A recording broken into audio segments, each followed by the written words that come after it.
Good evening, everybody, and welcome to Avenir Center in beautiful downtown Moncton, where tonight it's the Moncton Wildcats 2022 QMJHL Entry Draft Show presented by CSN Champlain. My name is Tim Roselle. I'll be your host for this evening. In just over a half hour's time, the first of more than 200 names will be revealed as new prospects for the 18 QMJHL teams throughout the Quebec Major Junior Hockey League. The first pick belongs to the Cape Breton Eagles. They have 3 picks in the first round tonight. We are going to bring you coverage of each one of those picks here in round number 1 throughout this evening.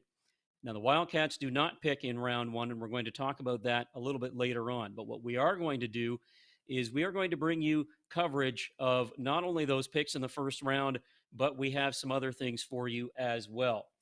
In just a few moments, we're going to talk about the draft itself, how it's going to start, and who the big players could be in the first round based on who has the picks in the first round of the QMJHL entry draft. Because, as we know, there are always trades that can change the order of things. Right now, Cape Breton's at number 1, and as I mentioned, they have 3 picks this year. We'll see if they hang on to all 3 of those, potentially add to it or subtract from it.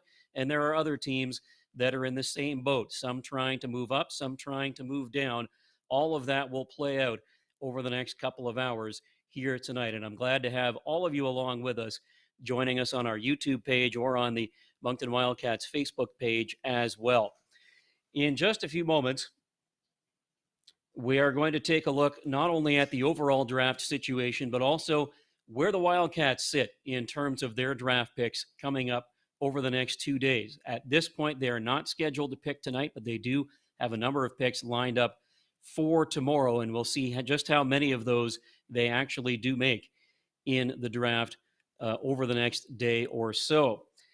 The Wildcats will also talk about the new acquisition of Charles Beaudoin, overage forward from the Shawinigan Cataract. He was the one trade that Richie Thibeau, the director of hockey operations, made during that brief trade window that opened up in the QMJHL back on Saturday. Wildcats adding Beaudoin to bring them some offense from the center ice position, from the forward position.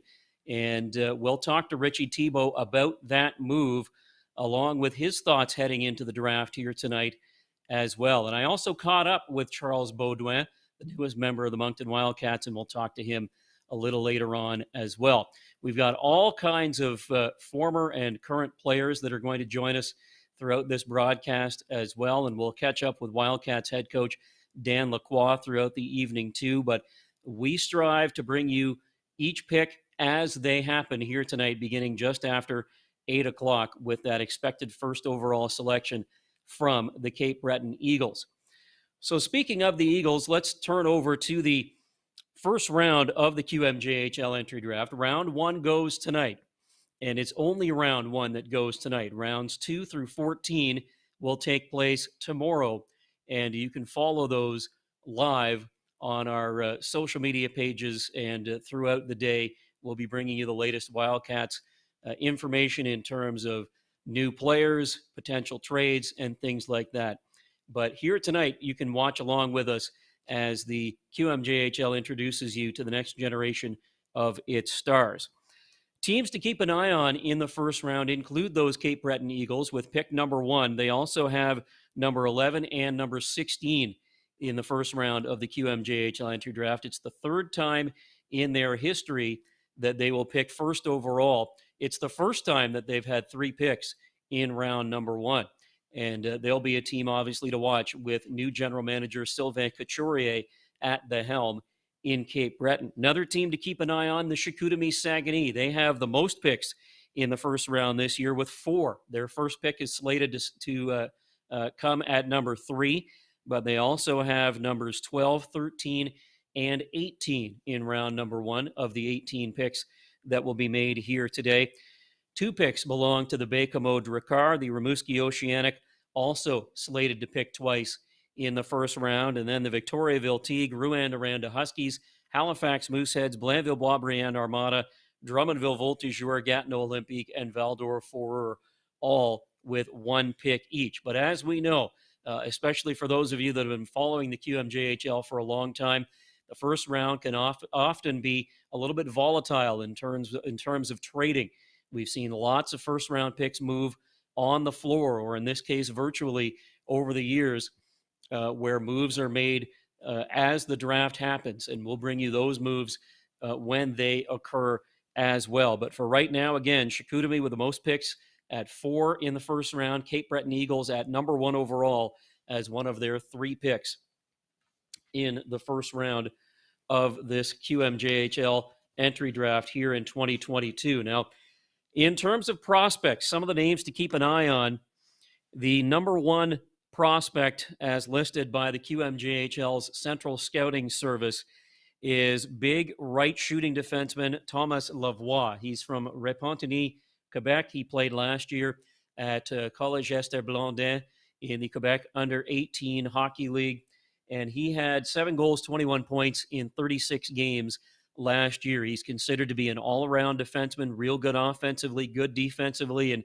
at 6'3", already with good size coming into the QMJHL as a 16-year-old. So he is listed as the number 1 prospect by the Q's Central Scouting Service for tonight's round 1 of the 2022 QMJHL entry draft. The number 2 listed prospect is actually a goaltender, and we don't see this very often. Goaltenders don't often rank as high as Gabriel Daig is this year, but Daig, another big body at 6'1", he played this year in St. Hyacinthe, and he's considered to be a large goaltender that moves very well laterally, and he played 24 games in St. Hyacinthe in the Quebec Under-18 Hockey League this year, went 12-9 on the season. Prospect number 3 is the top forward listed by Central Scouting. That's Sacha Boisvert. Boisvert this year, he played in Saint-Eustache, 39 games, 32 points, including 14 goals for him. And he is considered the top forward. He's considered an offensive forward and a guy that, that many teams would certainly be willing and happy to add to their lineup this season. Justin Poirier is considered the 4th best prospect for the 2022 QMJHL entry draft. Justin Poirier is the younger brother of St. John Sea Dogs defenseman Jeremy Poirier. He's a forward, though, Justin is. He played in Chateauguay, 37 games, 33 goals as a forward, 49 points for him. He's considered an offensive forward and a very good one. Knows where the net is, just like Big Brother does. And the 5th overall prospect, or the top 5, number 5 prospect for the 2022 draft, is considered to be Elliot Letalien. Letalien is a left shooting forward. He played this year at Seminaire Saint-François, had 39 games played, 33 points on the season for Elliot Letalien. So those are some of the names to keep an eye on in the first round, and that's only 5 out of potentially 18 picks in round number 1. So we'll bring you more information on the others as they warrant. But those names: Thomas Lacroix, Gabriel Daig, Sacha Boisvert, Justin Poirier, and Elliot Letalien. All guys that are considered to be among the best for this year's 2022 QMJHL entry draft. Now, from a Moncton Wildcats perspective, the Wildcats enter the draft tonight with 15 draft picks at their disposal, including 2 second-round selections beginning at number 22. They have 22 and 25 overall in the QMJHL entry draft. They also have 2 third-round picks this year. They have 1 in the 4th, 6th, and 7th rounds, 2 in round 8, 1 in round 9, and then 1 again in rounds 11 through 14. They do not have a first-round pick this year. That was traded a couple of years ago in the move that brought Jared McIsaac to the Moncton Wildcats. So the Wildcats do not have that first-round pick this year, but they will be picking, or at least are slated to pick, twice in round number 2 beginning tomorrow morning. However, little teaser here for you in the conversation you're going to hear in just a few moments with the Wildcats Director of Hockey Operations, Richie Thibeau. He says that the Wildcats are looking to move up if they can make a deal that makes sense, potentially get them closer to the top of the second round. They're already very close to the top as it is, but may even be able to sneak into the first round. You never know what Richie Thibeau has up his sleeve. So we'll keep an eye on the Wildcats Director of Hockey Operations and keep an eye on league news as well to see if any trades come forward before we get things going here tonight with round number one. Again, you are watching live coverage of the Moncton Wildcats 2022 Quebec Major Junior Hockey League entry draft show presented by CSN Champlain. My name is Tim Roselle. I'll be your host for this evening. Now, a brief trade period opened up on Saturday for the QMJHL to take care of some business and make some early player moves prior to the draft itself. Wildcats made one move, and they acquired 20-year-old forward Charles Beaudoin from the Shawinigan Cataract. He's fresh off of a President Cup championship. During the 2021-2022 season, his most recent campaign, Charles Beaudoin finished the season with 18 goals and 31 points in 50 games played. He also had a goal and 7 points in 16 games in the 2022 playoffs and had 3 assists in 4 games in St. John with his Shawinigan team at the Memorial Cup. Now, the Cataract ultimately lost in the semifinal of that tournament, but Charles Beaudoin is 6'2", 183 pounds from Bromont, Quebec. That's between Montreal and Sherbrooke. He was the 11th overall pick back in 2018 by the Shawinigan Cataract. And in 4 seasons with the Cataract, he's played 203 games, 57 goals, and 108 points, along with 102 penalty minutes through his career. And we're going to talk to Charles Beaudoin just a little bit later on here tonight. Well, now let's send it over to my conversation with Moncton Wildcats Director of Hockey Operations, Richie Thibeau, as he gives us a look ahead at tonight's start of the 2022 QMJHL entry draft. And very pleased to be joined at this time by the Director of Hockey Operations for the Moncton Wildcats, Richie Thibeau. Richie, it's draft week in the QMJHL, round 1 tonight, rounds 2 through 14 tomorrow. Tell me about what's happening with the Wildcats right now. How exciting of a time is this? You know, it's very exciting. The draft process and the draft event is exciting for our scouts. You know, it's like Christmas morning for our scouts, and we've had a few of them in here, a few of them on Zoom and stuff, and they're all excited to get going and get our first pick in.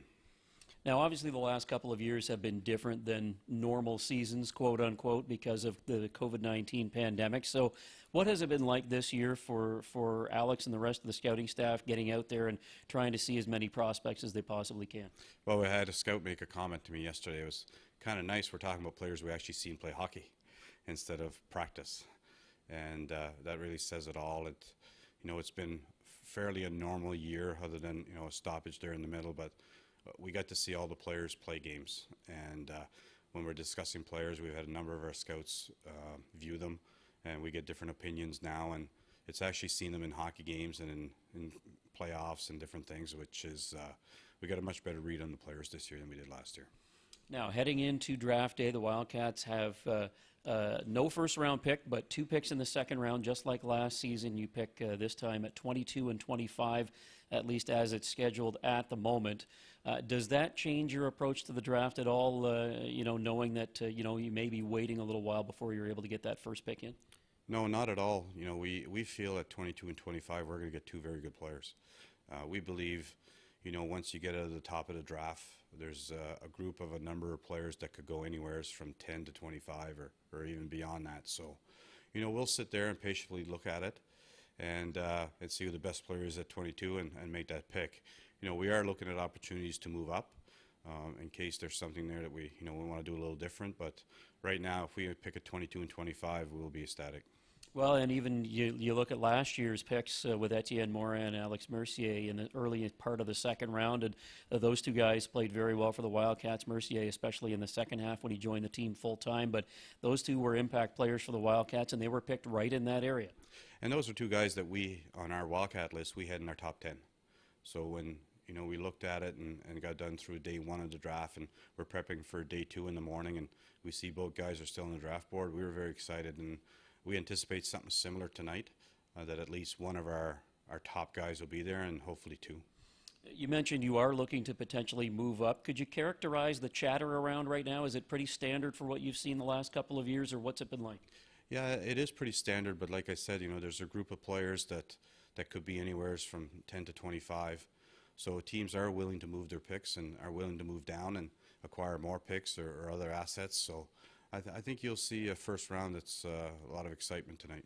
How would you characterize this group of players that are available? These are players generally that are born in 2006, but talk about this collection of youngsters that are trying to make their mark in the queue, starting with this draft today. Yeah, it's like every draft. Sometimes you have superstars. I wouldn't say that they're superstars, but there's a lot of good players in this draft, especially at the top of the draft. There's players that are going to be stars in this league, and then there's players that are going to be very good. And that's what we're hoping for, is to get two players that are going to be very good in this league and help us win down the road. Or is there a particular type of player that that sort of stands out? Is this draft? I mean, when we look at the top of the central scouting list, Thomas Lavoie, big right-hand shooting defenseman. Is this a draft that's heavy in right shot defensemen, or is it heavy in two-way forwards? Do you get a sense? I think you'll see a split between forwards and D in the first round. There might be there'll at least be one goalie, maybe a couple that'll jump in there. But I think you're going to see a split between forwards and D. I think you'll see a run on forwards and a run on D at different times in the first round.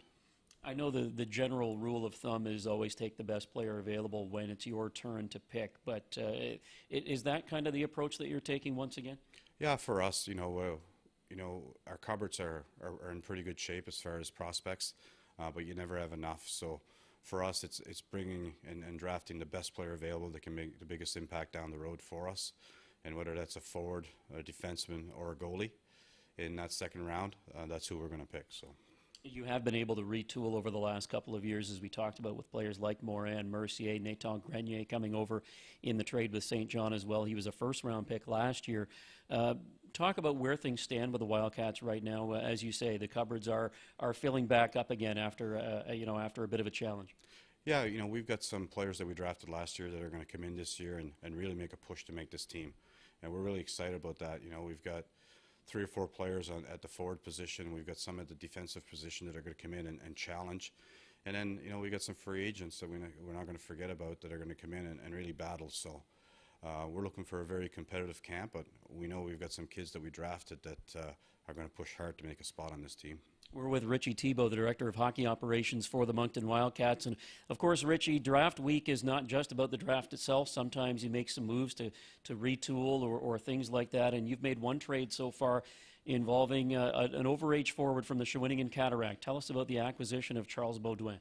Yeah, we were very excited and to get Charles. We watched Charles in the playoffs and, watched him during the year and in the Mem Cup. And he's the type of player that we need on our team at this time. He's a character kid with leadership capabilities, and on the ice, he's a guy that can add some offense, and he's physical. He really brings a lot of things to the table that are really going to benefit the Wildcats and benefit his teammates that are younger and growing. He's going to show the way in a good way for us moving forward. You had a guy in Brooklyn, Kalmakov, come into the room early last season who brought some QMJHL championship experience. Beaudoin will do the same. Yeah, we were very excited last year with Kalmakov came in, and he had won a championship and came in and scored a lot of goals. So, we're not expecting Charlie to score 40 goals or anything, but we are expecting him to produce offense in a certain amount for him that makes sense, be physical, provide that leadership and that winning pedigree, and teach our young guys how to win. Now, he's an overager. Does that settle your overager situation, or are you still examining some things? No, it doesn't settle it. We have 4 potential candidates at this point with LaBelle and Olsen and Hamel. Those are decisions that we'll make closer to camp or at camp, but we got 4 guys for 3 spots. Now, the CHL also held its annual import draft back on Friday. The Wildcats opted to pass on their picks this year with Maxim Barbashev and Jonas Thibeau set to potentially return. Can you talk about that decision and what you're hoping to see from Maxim and from Jonas? Yeah, the European draft is a different draft. There's all kinds of criteria that goes into it and challenges to do with that draft. When you look at our 2 players, we got Max, who's been with us a couple of years, and we're very comfortable with him, and we expect him to be an NHL pick here in a few days. And he's very excited to come back as a 19-year-old to keep moving forward. And Jonas, didn't have the start he wanted last year, had a good finish, and really enjoyed his time in Moncton, and he feels that's the best place for him to continue to develop. We have a lot of belief in Jonas to be the player that he can be, and we believe he's going to be that this year, and he's going to be in a position to succeed. And he's gotten through the first year of adjusting to the North American game and the ice and being away and all that. So we're going to see the best of Jonas Thibeau this year.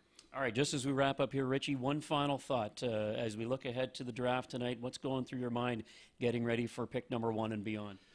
It's all about excitement. I look in the room, the scouts are there, our staff is there, and everybody's ready to get going, excited. We're looking at different scenarios, a trade up possibilities, trade down, moving assets, different things like that. So it's a fun part of the game at this point when everybody's on the same page and trying to make our team better to win a championship down the road. Richie Thibeau, thank you for your time. Good luck tonight and throughout this week with the QMJHL draft. Thanks, Tim. It's Richie Thibeau of the Moncton Wildcats, Director of Hockey Operations. And again, my thanks to Richie Thibeau, the Wildcats Director of Hockey Operations.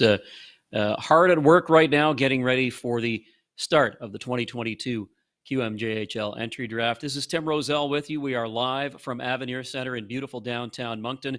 The Wildcats 2022 QMJHL entry draft show presented by CSN Champlain. Now, throughout the night tonight, we are going to send you off to coverage from the QMJHL and from Eastlink Television as well, our friends over there too. But we'll also have some coverage back here, and that includes catching up with some old friends, including former Moncton Wildcats defenseman Tristan DeYoung, who is joining us now live. Tristan, great to see you and to hear from you. Thank you for joining us ahead of the start of the 2022 QMJHL entry draft. I know you were an OHL priority selection back in 2016. Do you have any memories of your draft experience? Yep. Thanks for having me, Tim. It's been a while. I hope everything's going well tonight. If I remember correctly, that was 2015, 2016. Everything was done online. I know it was a little different with the Q when you're going up in person, walking on stage, getting to meet even for those second to 10th round picks, right? Not just the first. So it was more of a waiting game for me, sitting on my couch with my family and my close relatives, cousins, and uncles. And when I saw my name picked, I couldn't have waited long enough. And it was exciting, very exciting to be part of an organization, especially, with all the good teams out there. You seem like you got someone to play for now, something, to ignite you into that further step as a player. I was very excited. Not to say that, not getting drafted is anything, but that's what we're here for, right? We're celebrating the Q draft today. So congrats to all the players and those who do get selected. Well, you ended up spending 3 seasons with the Moncton Wildcats up to the end of the 2020-2021 season. Take us back over your time with Moncton. Talk about some of your favorite memories of being here with the Wildcats. Yeah, 3 great years, 3 very different years. First one, I was coming in as a rookie in the Q and, got used to some good vets who I still keep in touch with to this day, play against in the OUA and a couple more that are just all throughout U Sports. And, I think that one, it was just getting more accustomed to the league, getting used to my billets who are great. I don't know if they're watching, but hey to those guys if they are. So that first year was just getting accustomed to everything, great facility, first time in the Avenir Center, first time a lot of people were in the Avenir Center, so that was very exciting for the home opener. I'd say that was the best moment of that year, just feeling that buzz and hopping out on the Avenir Center for the first time as one of the first teams to get there, right? So then we go into our second year. That was the big one where we're making a run for the Mem Cup.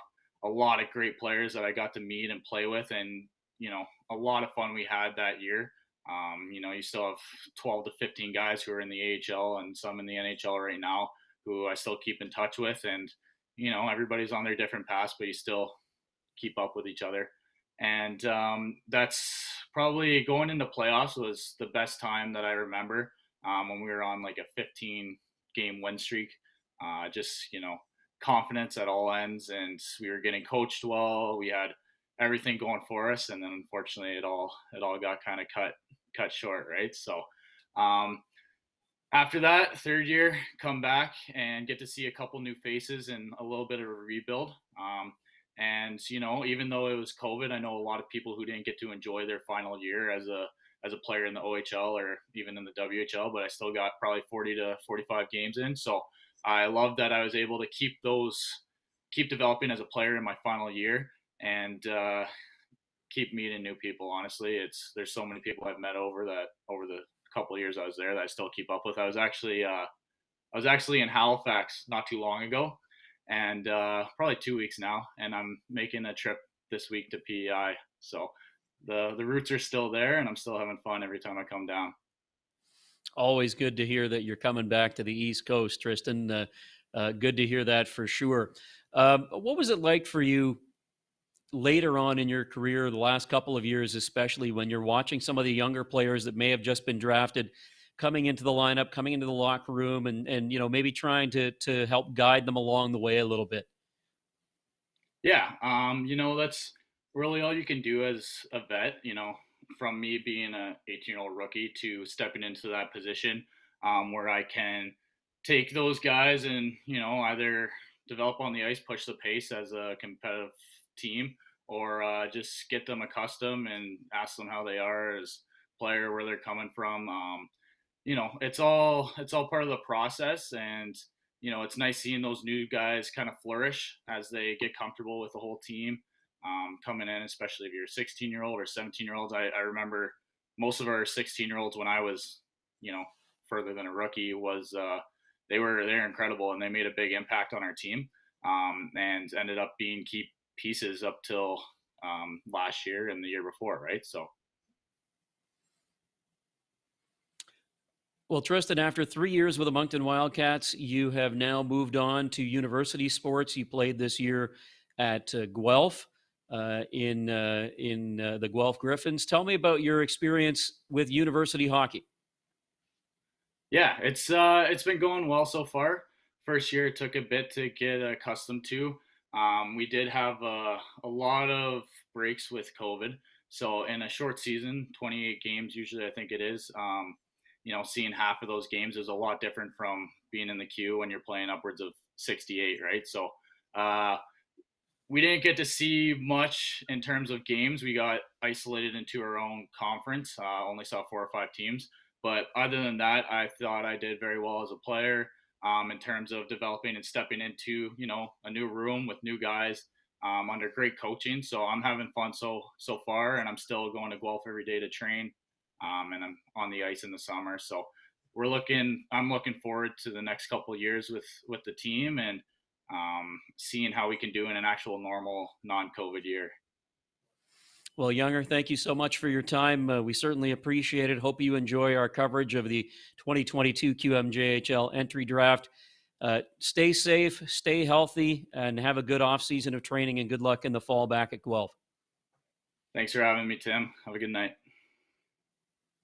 That's Tristan DeYoung, former Moncton Wildcats defenseman, now playing university hockey with the University of Guelph. And our thanks to Tristan for joining us live as we continue our coverage of the 2022 QMJHL entry draft presented by CSN Champlain. My name is Tim Roselle. I'm your host of our Moncton Wildcats show. In just a moment, we're going to head over and join coverage from the QMJHL of the very start of round 1 of the 2022 QMJHL entry draft. Once again, Cape Breton Eagles at the moment own the first overall pick in the 2022 QMJHL entry draft. They have 3 first-rounders entering the start of this draft tonight. Chicoutimi Saguenay with 4.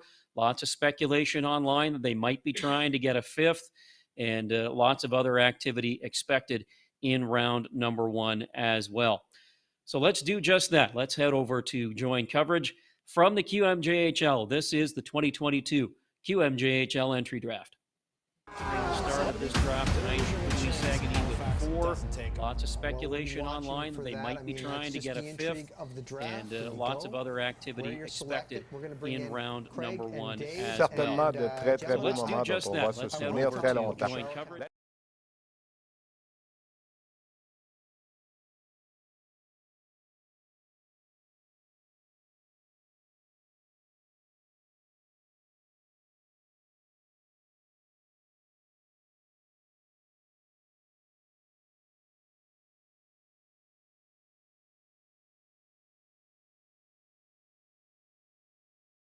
Bonjour à tous et à toutes et bienvenue à l'annuel repêchage de la Ligue de hockey junior majeur du Québec.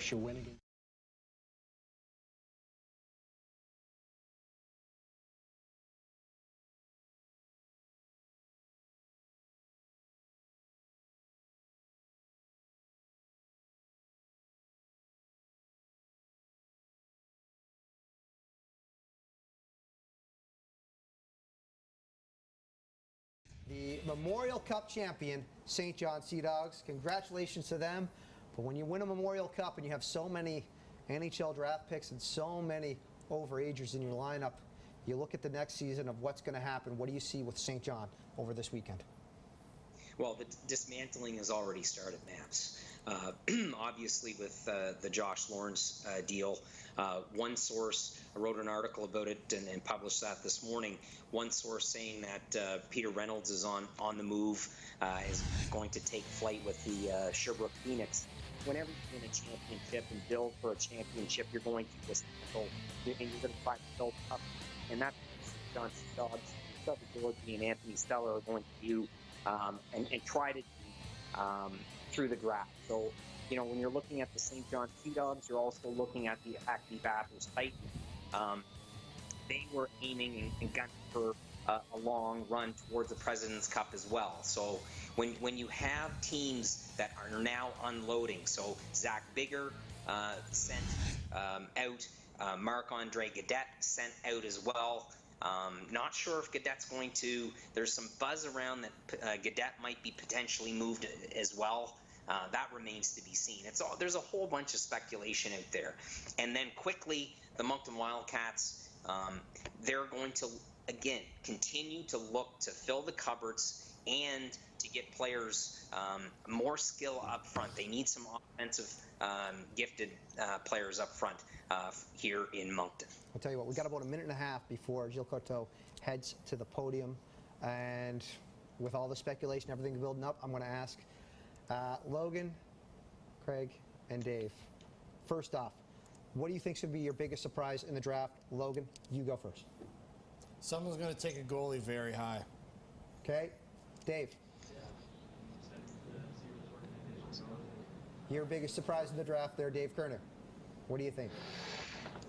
It might be a surprise that hasn't hit yet and may not hit, but I wouldn't be surprised if the Eagles land a fourth first-round pick.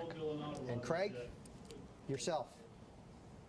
I think you're going to see the Rimouski Oceanic potentially hit a home run tonight.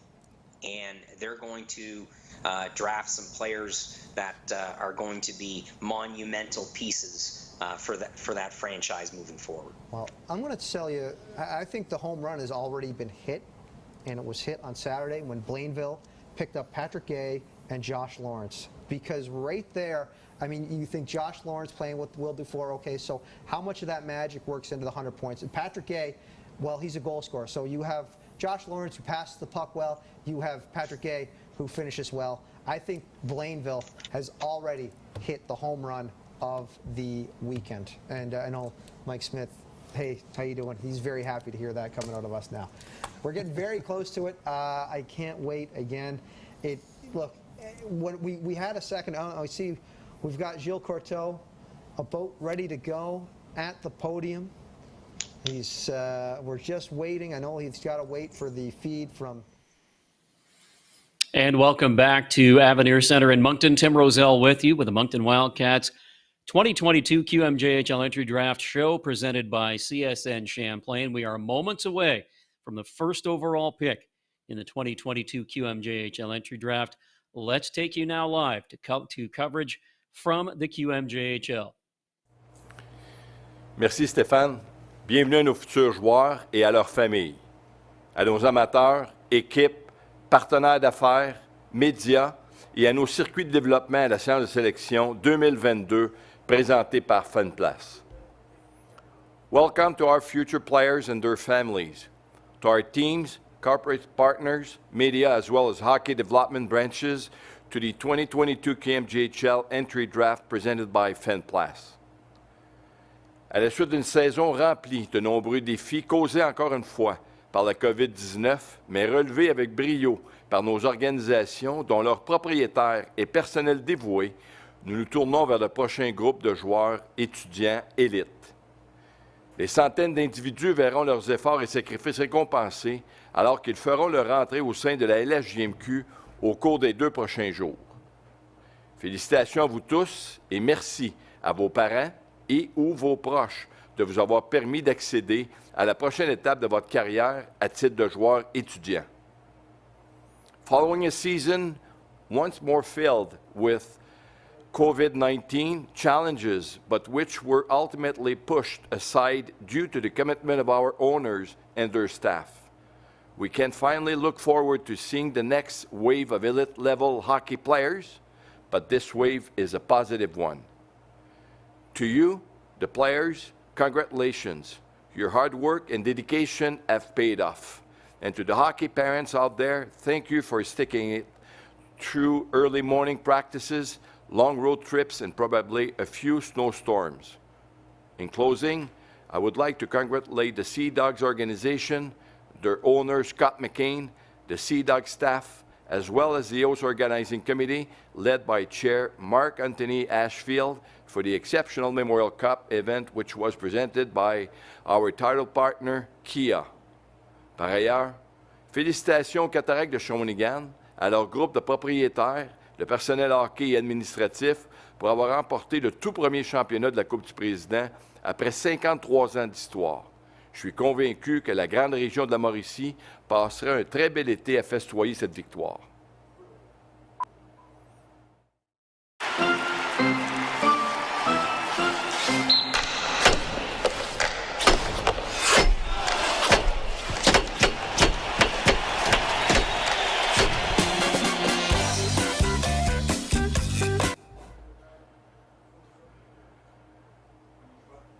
Premier choix appartient aux Eagles de Cap-Breton.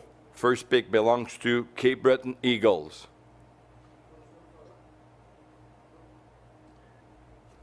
With the first overall pick, the Cape Breton Eagles are proud to select. Les Eagles du Cap-Breton sont fiers de sélectionner du Collège Esther Blondin, Thomas Lavoie.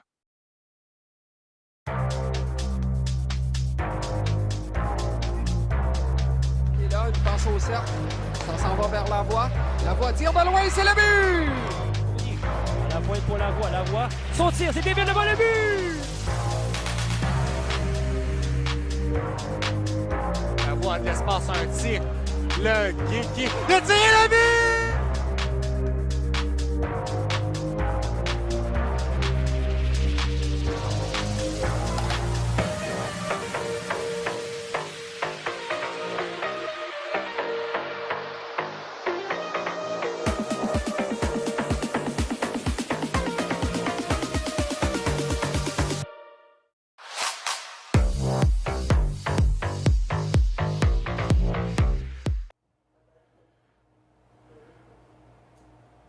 Le prochain choix appartient aux Tigres de Victoriaville. Next selection belongs to Victoriaville, les Tigres de Victoriaville.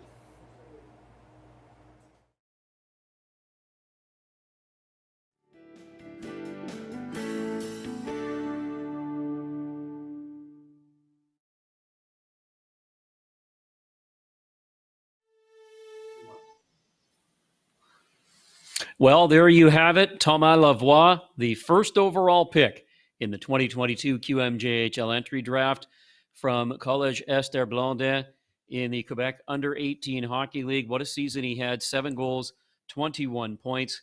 Here's a quick snapshot of what the Quebec League Central Scouting Service said about Thomas Lavoie. He's a top-notch defenseman with tremendous potential for development. He's steadily improved throughout the season to finish as his coach's trusted defenseman in all situations. Thomas is, in our opinion, the best prospect at any position for this QMJHL entry draft. Congratulations to Thomas Lavoie, the number 1 overall pick in the QMJHL entry draft. Let's head back to the QMJHL coverage with pick number 2. Tout de suite, on retrouve le directeur général, le nouveau directeur général des Eagles du Cap-Breton, Sylvain Couturier, qui est à Sydney, en Nouvelle-Écosse. Sylvain, bonsoir. Salut Stéphane. Bonsoir.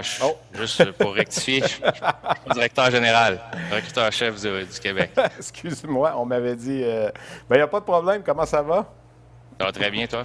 Bon, ben oui, ça va bien. Parle-nous donc de cette sélection donc de Thomas Lavoie. C'est pas nécessairement une surprise. C'est lui qui avait été identifié comme l'espoir numéro 1.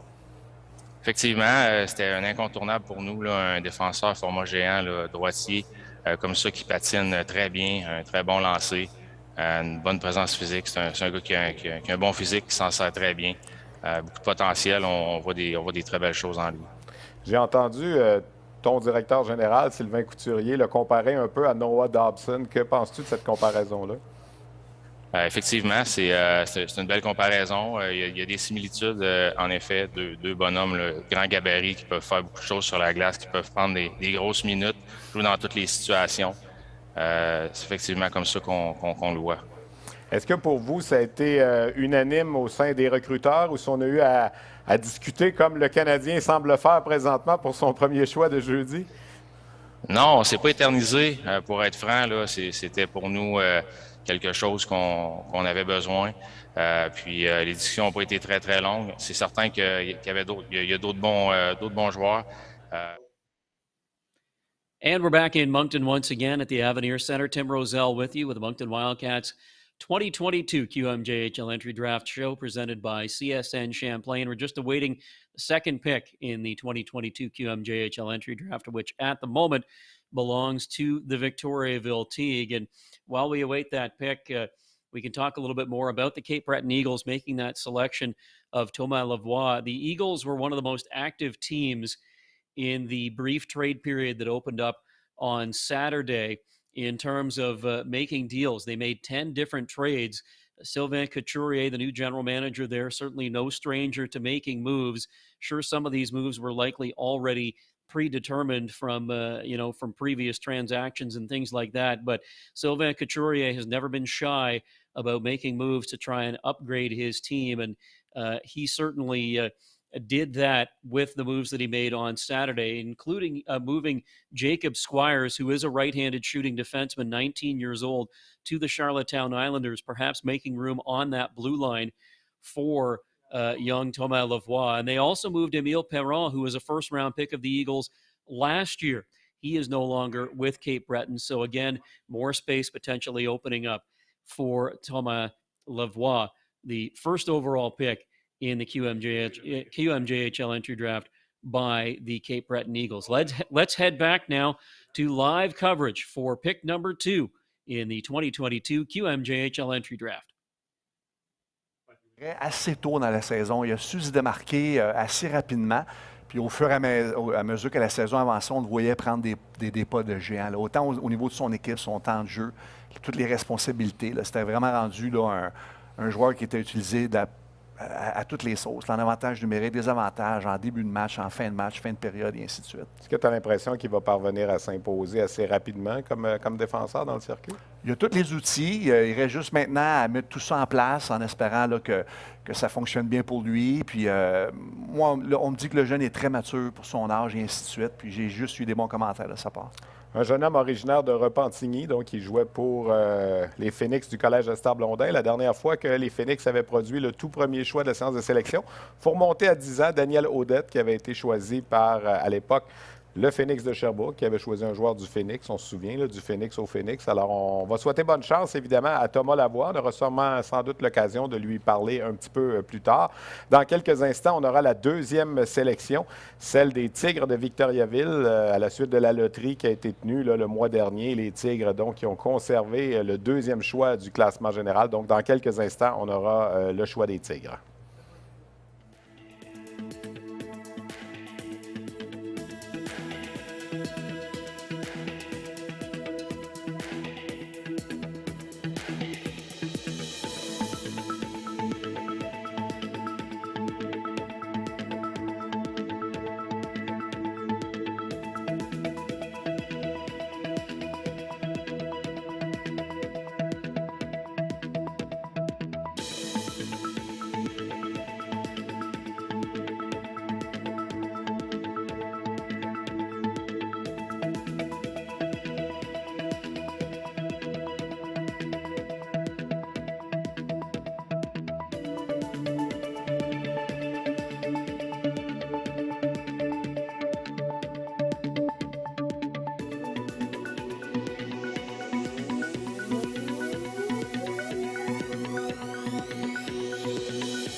Victoriaville, procédez à l'annonce de votre sélection, s'il vous plaît. Victoriaville, make the announcement of your selection, please. Les Tigres de Victoriaville sont très fiers de sélectionner des Gaulois de Saint-Hyacinthe, Gabriel Daigle.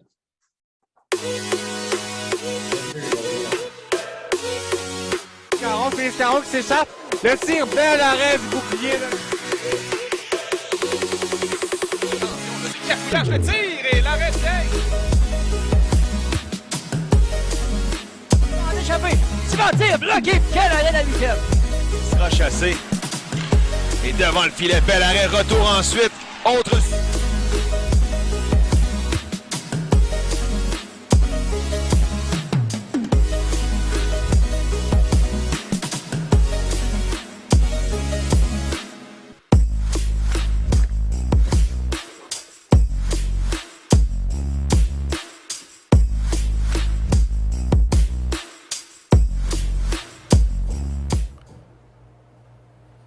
Prochaine sélection, next selection, Saguenay-Chicoutimi.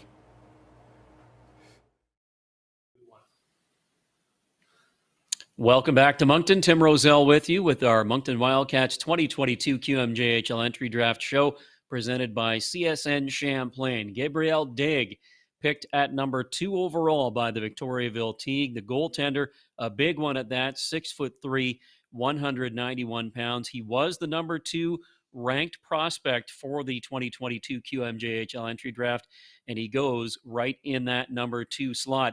Central Scouting says that Gabriel is a goalie with a really interesting mix of size and athleticism. He has a big presence in front of the net, covering a lot of space. He shows really good speed moving in his net, and his lateral movements are powerful. His major strength, according to Central Scouting, is that he's a gamer. And one thing that they noted that he needs to improve upon is that sometimes he moves around a little too much for no reason. But this is a young man who already certainly has QMJHL size to be a top goaltender in this league. And we'll see if he can translate that size into skill and ability at the QMJHL level, as he is now a member of the Victoriaville Teague organization. Not easy to crack a QMJHL lineup as a 16-year-old goaltender. We'll see if he's able to do that with Victoriaville this year. The Chicoutimi Saguenay have the 3rd overall selection in the QMJHL entry draft, and still that top forward on the board in Sasha Boisvert. They also could look at Justin Poirier or Elliot Letalien or a host of other prospects, and we'll bring you that pick in just a few moments. Want to remind you that the Wildcats will be covering tomorrow's rounds 2 through 14 as well. You can follow us on social media at Moncton Wildcats, and you can search Moncton Wildcats on Facebook for all the latest information on the Moncton Wildcats. There's a look at the Wildcats draft picks as they stand at this moment, starting with pick number 22 tomorrow morning. That's the 4th pick of the 2nd round, and then they are also picking at pick number 25. They have 2 third-round picks as well, one in the 4th, one in the 6th and 7th, a couple more in the 8th, and so on there. But the Wildcats certainly very, very excited to be picking 14 players, 14 potentially prospects for the upcoming season at this 2022 QMJHL entry draft. Now, a lot of things can change. We know that there are certainly deals that can happen, and that can change the makeup of the Wildcats roster as it stands, and it can also impact that list of draft picks that we just saw. And we'll see whether there's anything that Richie Thibeau, Wildcats Director of Hockey Operations, has up his sleeve ahead of tomorrow's round 2 selection at number 22. And if you were with us earlier on, you may have heard Richie Thibeau mention that, yeah, the Wildcats are trying to move up. They'd love to move up into round 1 if they could find a deal that would make sense. And they would certainly look at potentially moving up even higher in round number 2 if there are players there that they really, really feel like they can't miss out on at the start of that number 2 round tomorrow morning. Rounds 2 through 14 go tomorrow, and also the U.S. draft. 2 rounds of that go tomorrow as well. So it should be interesting to follow along and to find out all about all the Wildcats' new prospects during the 2022 QMJHL entry draft. Again, Chicoutimi Saguenay on the clock with what is expected to be the first of their 4 picks in round number 1. Lots of speculation that they may be looking around at potentially adding a 5th pick to that lot. Yannick Jean, another person like Sylvain Couturier, who is not shy about making moves and has made a lot of them over the years to help improve his Chicoutimi club. And he's been in Chicoutimi for a while after a long stint in Victoriaville and some time in PEI as well. But Yannick Jean certainly looking to take his Chicoutimi Saguenay club to a new level.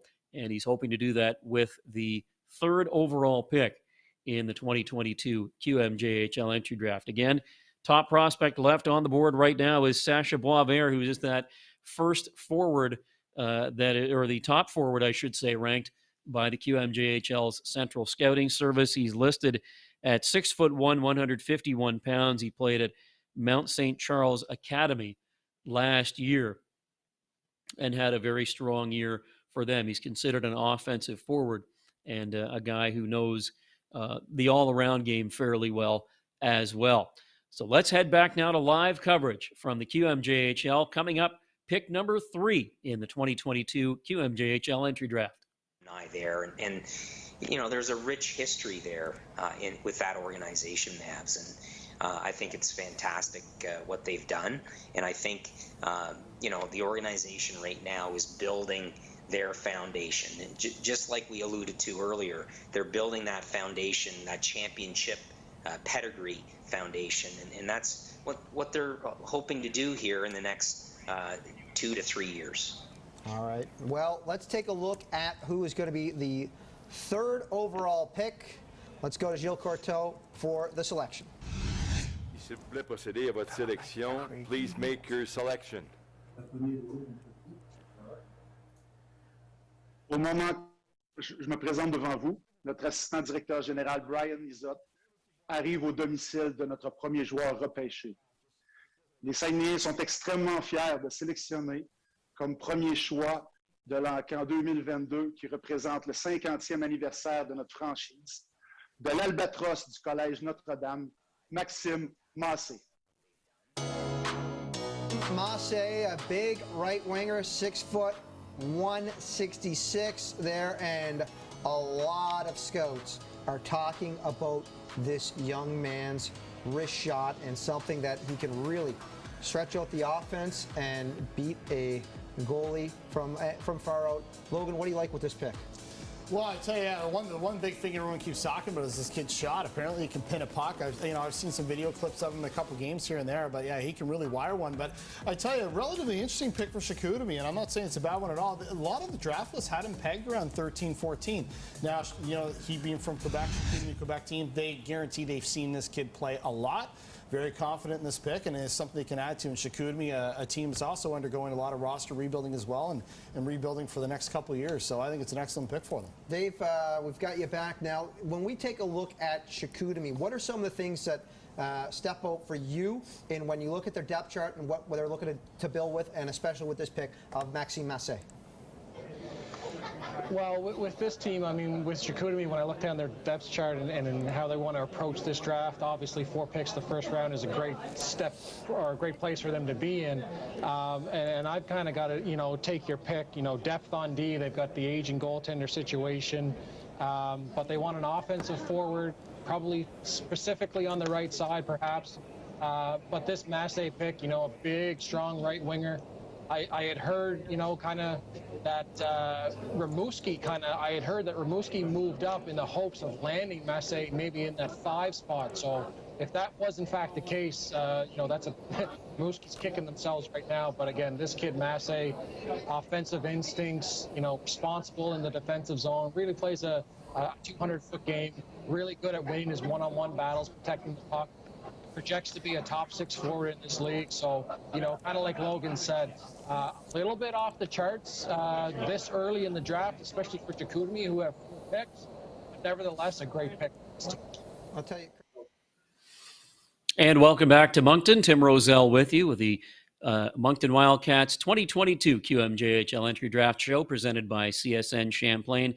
Maxime Massé the third overall pick in the 2022 QMJHL entry draft by the Chicoutimi Saguenay. As you heard our friends over at Eastlink talk about, he was projected to be picked a little bit lower than this, maybe down around the 12, 13, 14 range. He was the 14th ranked prospect by Central Scouting from the QMJHL, listed at 6 foot and 1/2 inch, 166 pounds, played this year at Notre Dame in the Quebec Under-18 Hockey League and had a very strong year as a rookie. 40 games played. He had 26 goals and 43 points. He finished second in goals scored by a rookie in that Under-18 league so far this season. Projects as a power forward, and this is a guy that Chicoutimi will be looking to be part of their future for sure, and no doubt beginning this upcoming season. We'll have pick number 4 for you in just a few moments. That is the Bécamo Ricard. First, though, we're going to catch up with one of the newest members of the Moncton Wildcats. That's forward Charles Beaudoin. And I'm very pleased to be joined at this time by the newest member of the Moncton Wildcats, forward Charles Beaudoin, acquired in a trade back on Saturday with the Shawinigan Cataract. First of all, Charles, welcome to the team. When did you find out you were coming, and how do you feel about being a Moncton Wildcat? First of all, I'm very excited to be a Moncton Wildcats.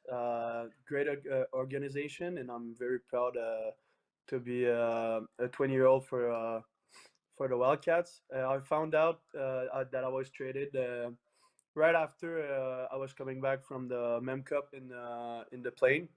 My GM Martin Mondou told me, and after that, Richie called me after. So how do you feel? I mean, your season in Shawinigan just wrapped up a few days ago. Now you're on the move for the last year of your QMJHL career. How do you feel? I played 4 years in Shawinigan, so this is going to be my 5th year and my last year. I'm very excited to change organization too, try new things, and that's pretty much it. Yeah. Talk about this season in Shawinigan. You had 18 goals, 31 points in 50 games. You had a good playoff, of course, leading to a President Cup title and a Memorial Cup semifinal appearance as well. Talk about this year with the Cataract. It was a really up and down season for us. We had a lot of injuries, and after that we picked it up, and I tried to play my best hockey, and we know how it ended with the President Cup, and after that participation in the Memorial Cup too. When people were talking about the teams to beat in the QMJHL playoffs, Shawinigan may not have come up as often perhaps as you and some of your teammates may have liked. What do you think made the Cataract successful in the postseason? Why do you think you guys were able to win it all? For sure, the chemistry with the coaches and players. Everybody was on the same boat, and we had everybody knew their roles, and that's what I'm gonna try to bring in Moncton too.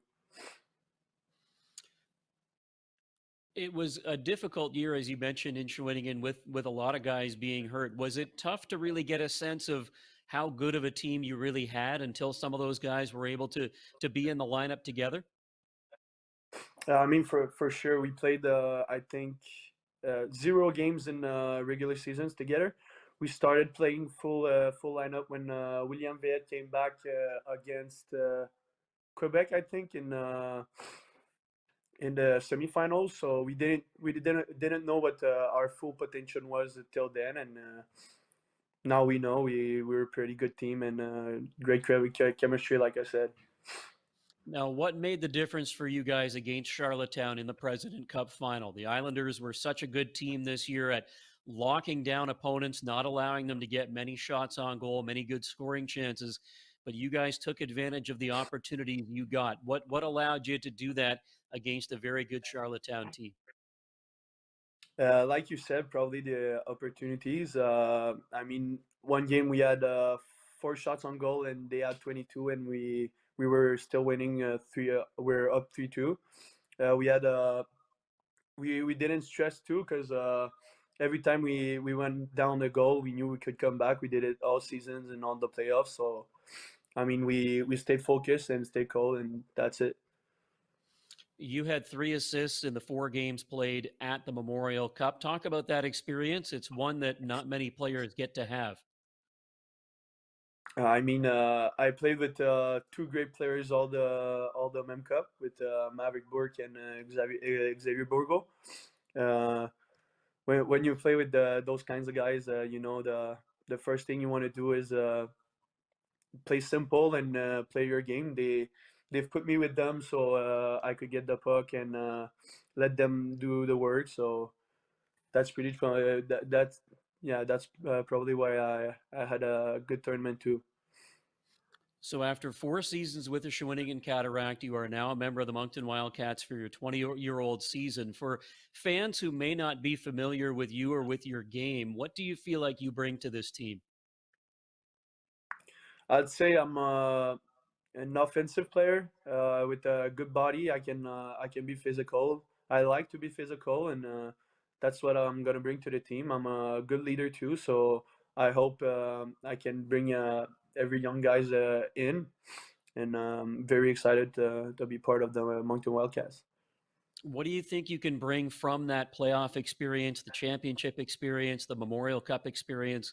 What do you think you can bring to this locker room of young players, of guys that are still trying to find their way in the QMJHL right now with the Wildcats?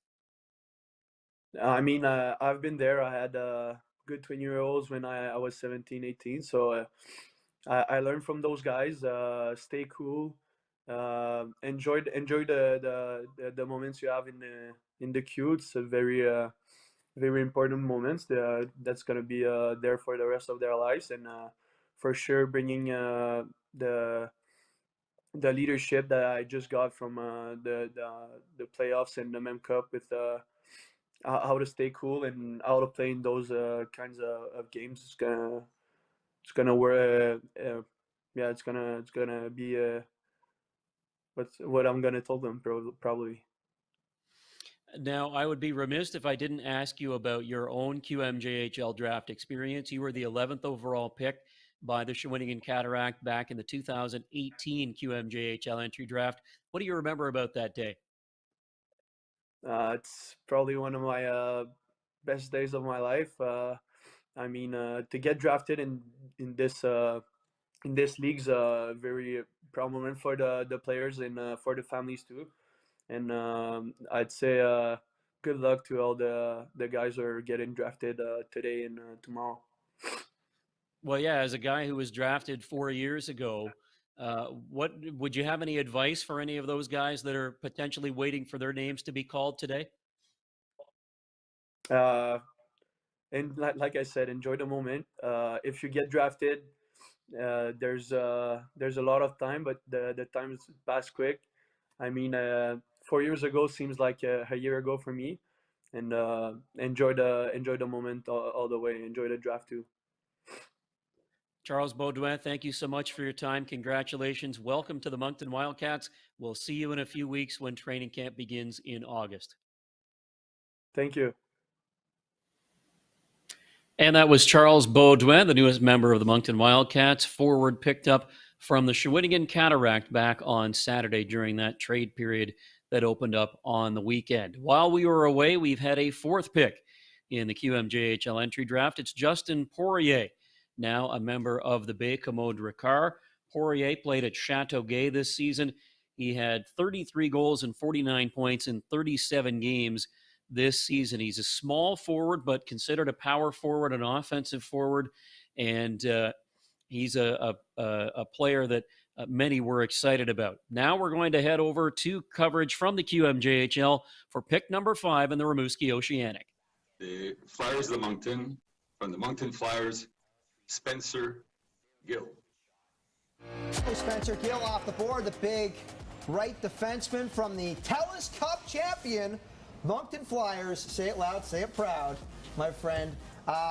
Logan, what are you liking with Spencer Gill? This is a guy that really is able to find the tape and that first pass out of the zone.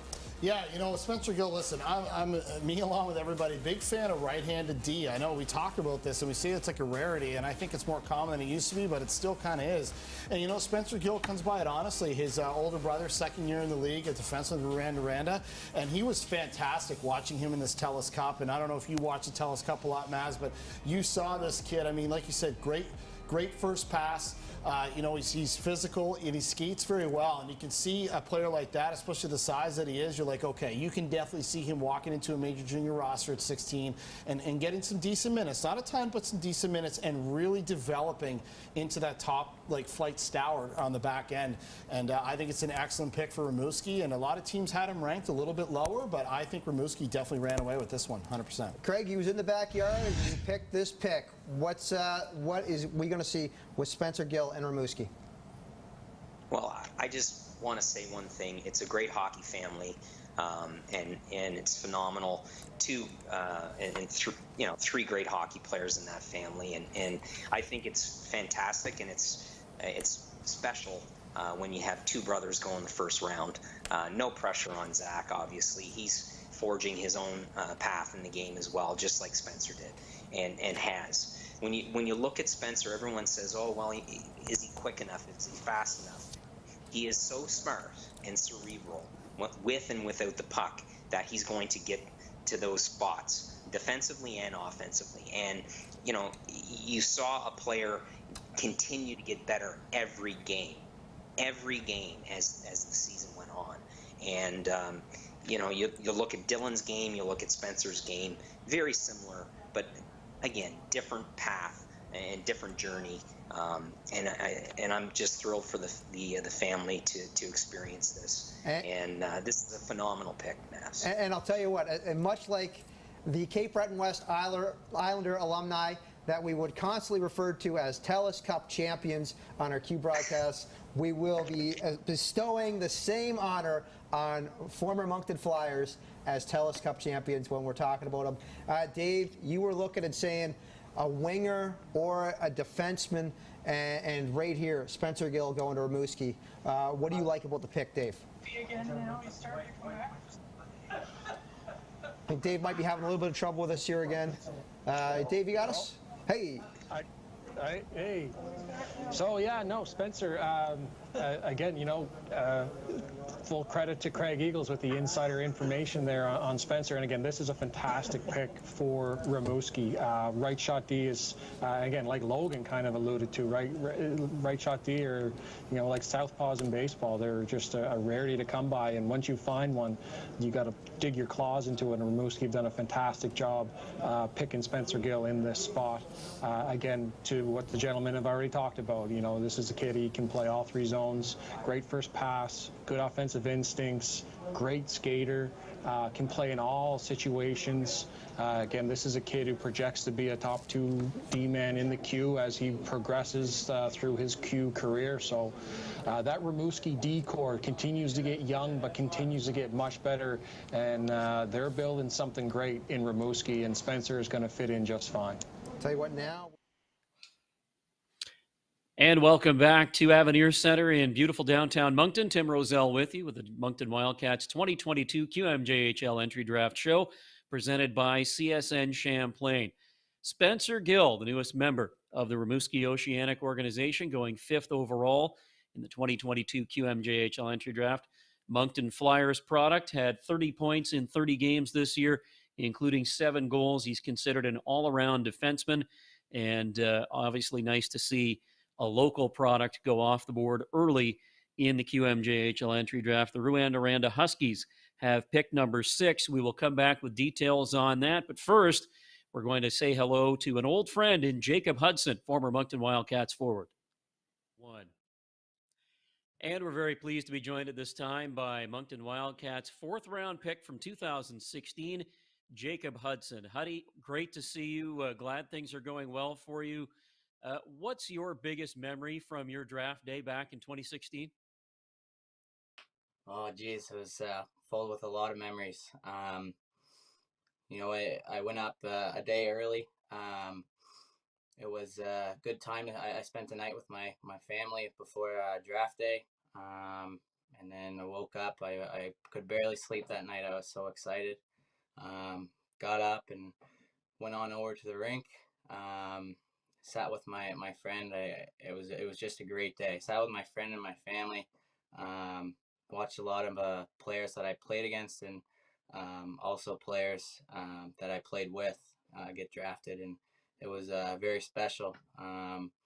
Hearing my name get called, it was quite an honor.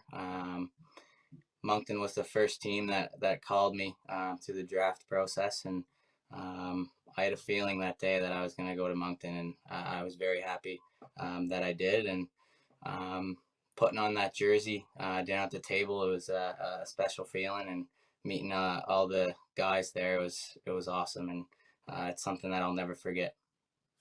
What did it mean to you going to an Atlantic Canadian team, being an Atlantic Canadian yourself? What did it mean to you knowing that you were going to at least start, and as it turned out, you spent your entire career in Atlantic Canada? Oh, it was awesome. I mean, it's closer to home. A lot of my family and friends came to a lot of games, and it was very special for me. It was just 2 hours and 30 minutes from Antigonish all the way to Moncton, and yeah, I was very fortunate to play my whole career in the Maritimes in Moncton at such a special spot. You played most of your 16-year-old season back in the under-18 program, but you spent parts of 5 years with the Wildcats, over 200 games with Moncton, culminating with a captaincy in your final overage season just 2 years ago. It might be tough for you to sort of tie a bow around your time in Moncton, but how would you describe your time with the Wildcats that you spent as a member of the team? Oh man, it was unbelievable. It's such a great organization. You know, all the coaches and all my teammates. I made so many good relationships. And just the city of Moncton is unreal. I had a lot of fun there. And yeah, it's something that I'll never forget. It goes by way too fast, that's for sure. What were the highlights for you? What stood out?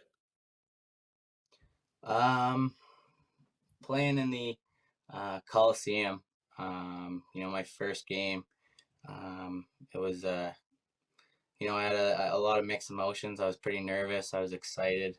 My first game, that would have been, you know, very special. My first goal, that was very special to score it in the Coliseum as well, in front of the great Moncton fans. And just over the years, I've made so many great memories, and you know, came across so many great people. The whole thing is just unreal. The Avenir Center, the first game there, that was insane. I think we played St. John there, and you know, the fans were unbelievable. And then yeah, over a year, and had a lot of fun. And yeah, I'll never forget the relationships and the memories that I made up in Moncton. Now, for fans that maybe haven't been able to keep track of your career, you are still playing, and not only that, but you're playing back home at St. FX University in Antigonish. You just finished your first year there, and had a strong year, and your team played at the University Cup as well. Talk about year one of university hockey for you. It was an adjustment, for sure. You know, trying to balance 5 classes. I took 2 classes a year up in Moncton, and coming to St. FX, I was very comfortable back in my hometown. Balancing the hockey side and school side, it was a challenge, but I think I did very well with it. And it's a great atmosphere here. I did well in school, and I also did well in hockey, and you know, I'm very excited for year 2 to come. Well, I know you're a proud Wildcat, as we see the hat and the T-shirt that you're wearing right now. Can you give one final thought for us to the Wildcats hopefuls that get selected over the next couple of days to become the next generation of Wildcats? Yeah, I just wanted to say, you know, cherish every moment. the time flies there. I spent 4 years there, and I made a lot of good relationships. I had a lot of good teammates, some good coaches, and just enjoy every single minute of it because, like myself, it came to an end, and just enjoy it. It's a great spot to play. Well, Huddy, thank you so much for your time. We certainly do appreciate it. Congratulations on a wonderful Wildcats career. Good luck at St. FX in year number 2, and thanks for your time. Have a great night. Oh, my pleasure. Thank you guys for having me. And that was former Moncton Wildcats captain Jacob Hudson speaking to us earlier today. Thank you to Jacob for that. This is Tim Roselle with you. We are live at Avenir Center in Moncton for the Moncton Wildcats 2022 QMJHL Entry Draft Show presented by CSN Champlain. We are 6 picks into the 2022 QMJHL Entry Draft. With the 6th pick in the draft, the Rouyn-Noranda Huskies selected power forward Bill Zonin. Zonin played prep school hockey this year at Northwood Prep School, and he had 12 goals, 27 points in 51 games this year. According to Central Scouting, he's a young player, late birthday with good size, good hands, and great in restricted areas. Does not hesitate to go for some individual puck movement and individual puck handling. Has to work on his overall skating stride, but skates very well A to B, so to speak. So Bill Zonin, newest member of the Rouyn-Noranda Huskies. We have the second Atlantic Canadian team up in the QMJHL entry draft. That's the Halifax Mooseheads at pick number 7. This is the pick that was originally the Moncton Wildcats pick that was traded over to Halifax in that Jared McIsaac trade a couple of years ago. The Halifax Mooseheads are on the clock. Let's join live coverage from our friends at Eastlink Television. The perfect landing spot for local boy Quinn Kennedy. Well, we'll be waiting for that now, and I'm just seeing, are we ready to go for the pick with Gilles Courteau? Waiting to see. Mavs, I think they're. Sorry, Mavs. I think the Halifax Mooseheads could potentially continue to add to the back end right with this pick, and you have a good, solid young core that you might want to add a piece, and it remains to be seen, but. When you're talking the Halifax Mooseheads, they've always built from the back end out. Always from the, and we'll be seeing there's certainly some good pieces. Let's see what happens out of Gilles Courteau. The Halifax Mooseheads are pleased to select from the Pittsburgh Penguins elite, Owen Phillips. So a Nova Scotian coming back home, Owen Phillips, is going to be playing for the Halifax Mooseheads over the Pittsburgh Penguins elite, coached by former Cole Harbour Wolfpack head coach Danny McKinnon. Logan, your thoughts on this Owen Phillips pick? I'm kind of half smiling right now, Mavs. I'm telling you, this Owen Phillips, I've seen him play since about novice, and he actually started out playing his minor hockey career as a forward. And watching him play, I mean, this is a very, very talented young man. And I think Halifax really, really snuck away with an awesome pick here. I was actually talking to Danny McKinnon earlier today about him. And Danny McKinnon, who's with the Pittsburgh Penguins elite program, I asked Danny just straight up point blank, is this kid a pro? And Danny said yes, without question.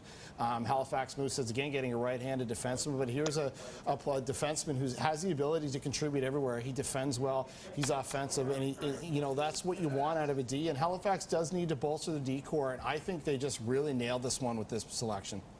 Craig, you were talking about building from the back end. Owen Phillips coming in as a right-hand defenseman. What do you like out of this pick? Welcome back to Moncton. Tim Roselle with you. There is pick number 7, Owen Phillips, newest member of the Halifax Mooseheads organization, and as you heard our friends over at Eastlink Television tell you, Owen Phillips is a Halifax product and has been playing the last couple of years down with the Pittsburgh Penguins elite program in the United States. 55 games played this year. He had 6 goals and 38 points.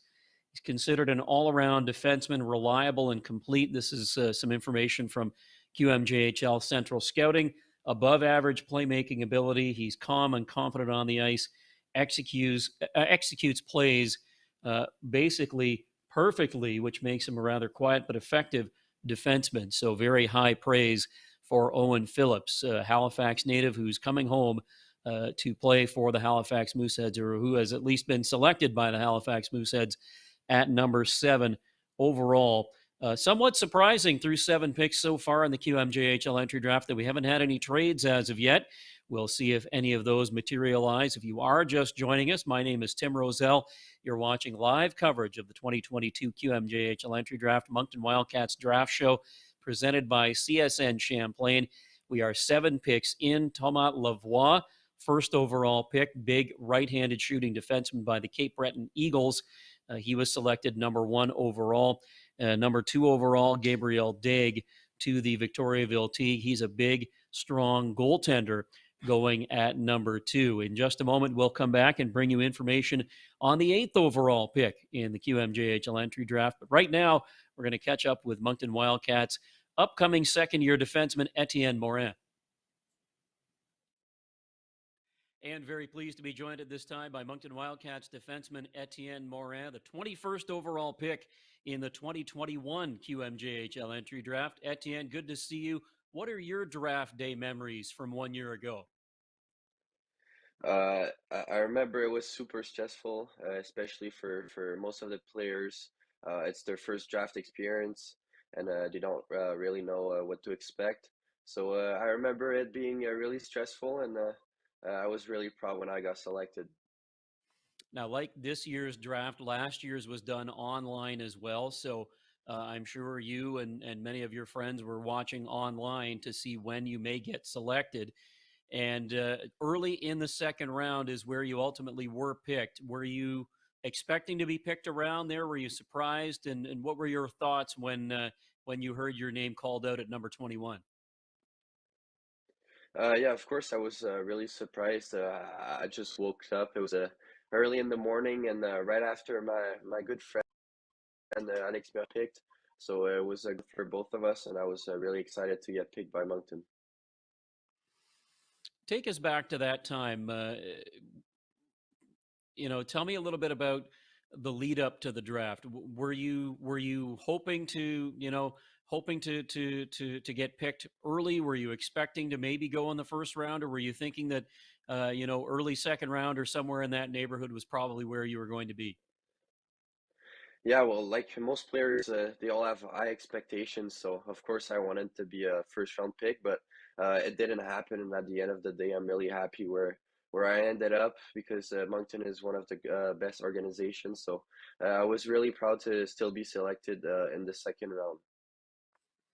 You were the Wildcats' first pick 1 year ago, because the Wildcats did not have a first round pick in last year's draft, and you came into the Wildcats team and had a very strong rookie season. 33 points for you in your first campaign as a 16-year-old. Give me an overall thought on the way your rookie season went. How did you feel it went for you? Yeah, of course. Like I mentioned at the many times this season, I didn't really expect much coming into the camp, the training camp, and at the end of the day, the things I did was really good, and I made such a good group of friends, and I made new family, so it was amazing.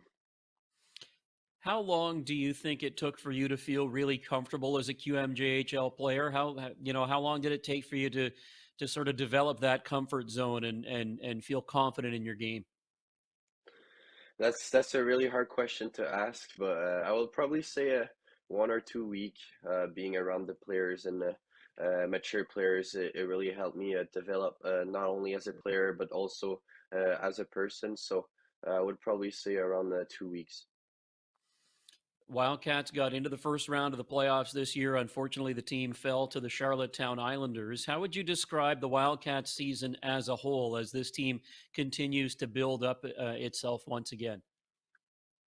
I think we had a really good season. We were really young, and we battled through, even though it wasn't easy sometimes. We had hard moments, but I think we had a great season overall, and we had a huge challenge coming into the playoffs, but I think we did pretty good.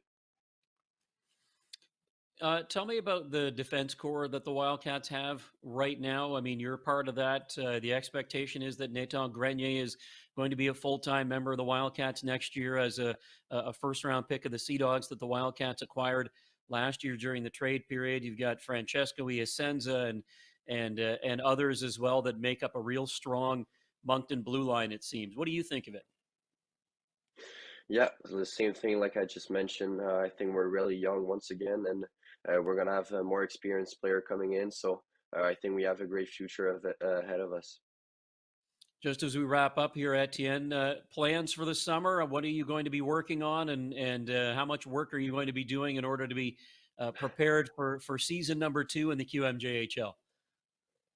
I'm going to try my best. I want to come in and be as strong and physically as possible. And I'm going to train all summer and make sure I'm ready to come in into the start of the season. You going to do much on-ice training, or are you focusing mainly on off-ice right now? I would probably say both. Much off-ice training at the moment. I'm trying to put some weight on, but also stay as much good on the ice in terms of skating. Well, Etienne, thank you so much for your time. Congratulations again on a terrific rookie year, and have a safe and healthy summer, and we'll see you in a few weeks at training camp in August. Thank you very much. You too. And that was Etienne Morin, Moncton Wildcats' first pick in the 2021 QMJHL entry draft. Let's head over to live coverage from our friends over at Eastlink Television for pick number 8. Fier d'accueillir au sein de la grande famille de l'Armada du séminaire Saint-François, Elliott l'Italien. And look, I am very excited to see him bring his physical style of game to the Q next year and see how quickly he can adapt that. He's, you know, at 6'1", 175 at this age, but man, he hits like a ton of bricks. Yeah, I mean, that's the one moniker on this kid that's in the first round. You know, everyone's saying he is a definitive power forward and the best one available in the first round of this draft. And, you know, playing with the Blizzard program, I watched him a couple times this year, and that's exactly how you describe his game, as a power forward. And you don't see that a lot with players this age. A lot of them kind of hone themselves into that role like the 17, 18 year. But this kid has it now, and it's going to be exciting to see how he progresses in the Q. And I think he's very, very much major junior ready. Craig, what do you like with Elliott Italien? Well, I look at Elliott Desnoyers because that's who Elliott Italien plays like and is going to be. He has pro potential. He's got great vision. He's a really, really good passer of the puck. And as you saw in the highlights, no stranger to going to the net and executing and scoring goals. This kid can do it all. He's a complete player.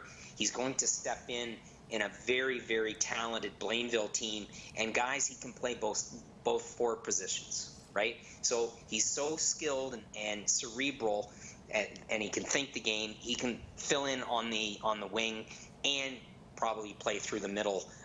So I would say Bruce Richardson's going to probably start him on the wing, ease him in, and then he's going to log big minutes through the middle.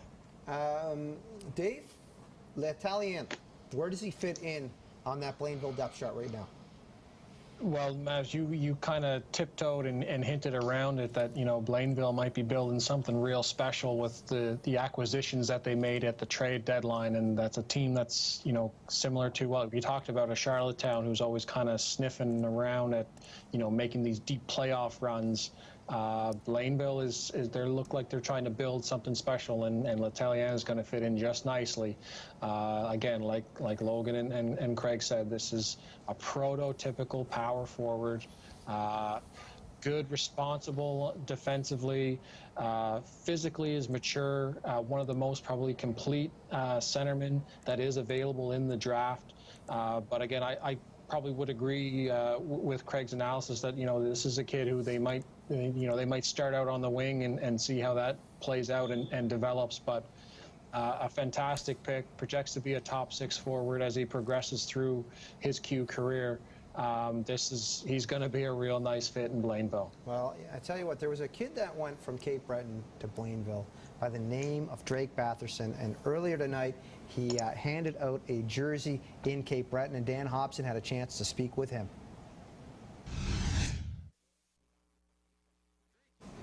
Session earlier today here at Cape Breton. How's it feel to be back? Yeah, it was unbelievable. Obviously, seeing all the fans that came out to support me when I was playing here, and recognized a lot of their faces. So it was really special for them to show up, and it was a great experience. When you got the call to come to this, what were your first initial thoughts? Yeah, absolutely. I mean, I got a lot of family here in Cape Breton. Came here a lot as a kid, and obviously played here. So got a lot of ties here, and least I could do. I'm super pumped for tonight for the draft, and excited to see what happens. You say about pumped for the draft. What's going through like a young man's mind here seconds before the draft gets underway? Yeah, no, I mean, I remember, both my draft days, the Q draft and the NHL draft, obviously nerve-wracking. For all the guys out there, you don't really know where you're going, but, whoever lands here in Cape Breton, is going to love it. I loved it as long as all my teammates, and, it was a super fun time here. So, I'm excited to see what happens, and obviously the nerves are there, but it'll be good. You mentioned about fun time. What was your most favorite moment playing here in Cape Breton? I think just the bus trips. We had such a good group of guys. The bus trips were unbelievable. That's all my favorite memories, I think, and along as with on the ice too. And got to play with some of my best buddies here. So it was just a great experience overall, and I think every kid's gonna love it here in Cape Breton. Drake, thanks for this and best of luck. Yeah, no problem. Thank you very much, guys.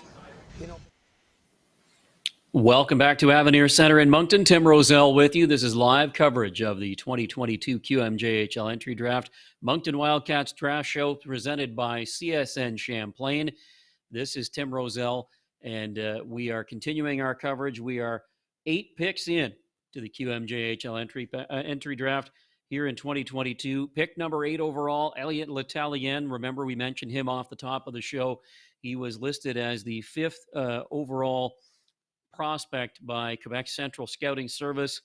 Letalien, who played this year at Seminaire Saint-François. He's 6'1", 175, 39 games played, 17 goals, and 33 points. He's considered a two-way forward guy who's a hard worker, a committed player, and just an overall very smart player for the for the Rouyn-Noranda, or for the Blainville-Boisbriand Armada, I should say. Coming in at number 8 overall. The Drummondville Voltigeurs have the 9th overall pick. It's a pick that was originally theirs and has traveled a little bit before coming back to Drummondville. It was traded by the Volts in the 2019-2020 season to the Chicoutimi Saguenay for William Dufour, and then was ultimately traded by Chicoutimi back to Drummondville for Dawson Mercer, who, of course, is now in the NHL.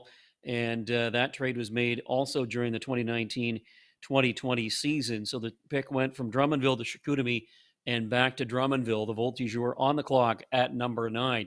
Just before we get to that pick, I want to say congratulations to a couple of Moncton Wildcats 20-year-old players who have moved on to join the professional ranks, those being Brooklyn Kalmakov and Jonathan Lemieux. Brooklyn Kalmakov has been invited to the development camp for the NHL's Pittsburgh Penguins. He's already on an American Hockey League contract with the Wilkes-Barre Scranton Penguins. So Kalmakov gets the AHL deal with an invitation to development camp for the Pittsburgh Penguins, the parent team of Wilkes-Barre Scranton. And also Jonathan Lemieux gets the invitation to development camp for the Philadelphia Flyers under new head coach John Tortorella. So congratulations to Jonathan Lemieux and Brooklyn Kalmakov, couple of graduating Moncton Wildcats players looking to make their mark at the pro level.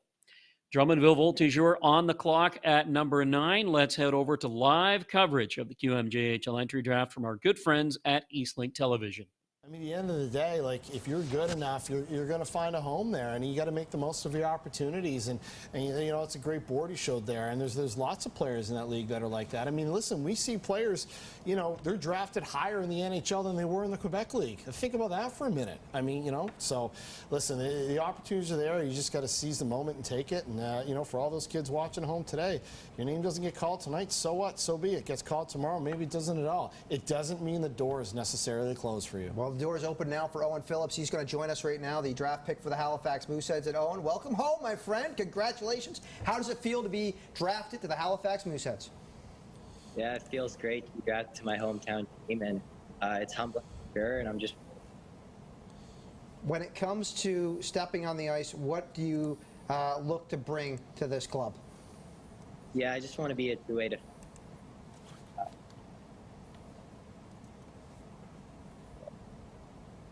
I think you're kind of breaking up there audio-wise. I heard you want to be a two-way defender, and I know Logan Delaney, who's seen you play in novice. Logan, what's your words of advice to Owen Phillips as he gets himself ready to go? Owen, can you hear me? Yeah, I can hear you. Can you hear me? Well, Owen, I used to actually be an assistant coach with the Gulls before you got there. I was there for 4 years, and I like to tell everybody that Jake Furlong was my finest protege, right? So you just ask Jake, just ask him what I would tell him, and we'll roll with that. So no, but congratulations. I think it's awesome. I've seen you play since you were younger out in your Tassa days and stuff, and congratulations on getting part of the Mooseheads. I know it's exciting being in your hometown, and all of us here are looking forward to seeing you in the Scotiabank Centre this year. Thanks, means a lot. All right, Owen, I appreciate you taking the time, and we look forward to seeing you back. Well, actually, before you go, can you give us a little bit of rundown on what it was like playing with the Pittsburgh Penguin elite squad and what you picked up from Danny McKinnon and really going down and making that decision to play down south? Yeah, just...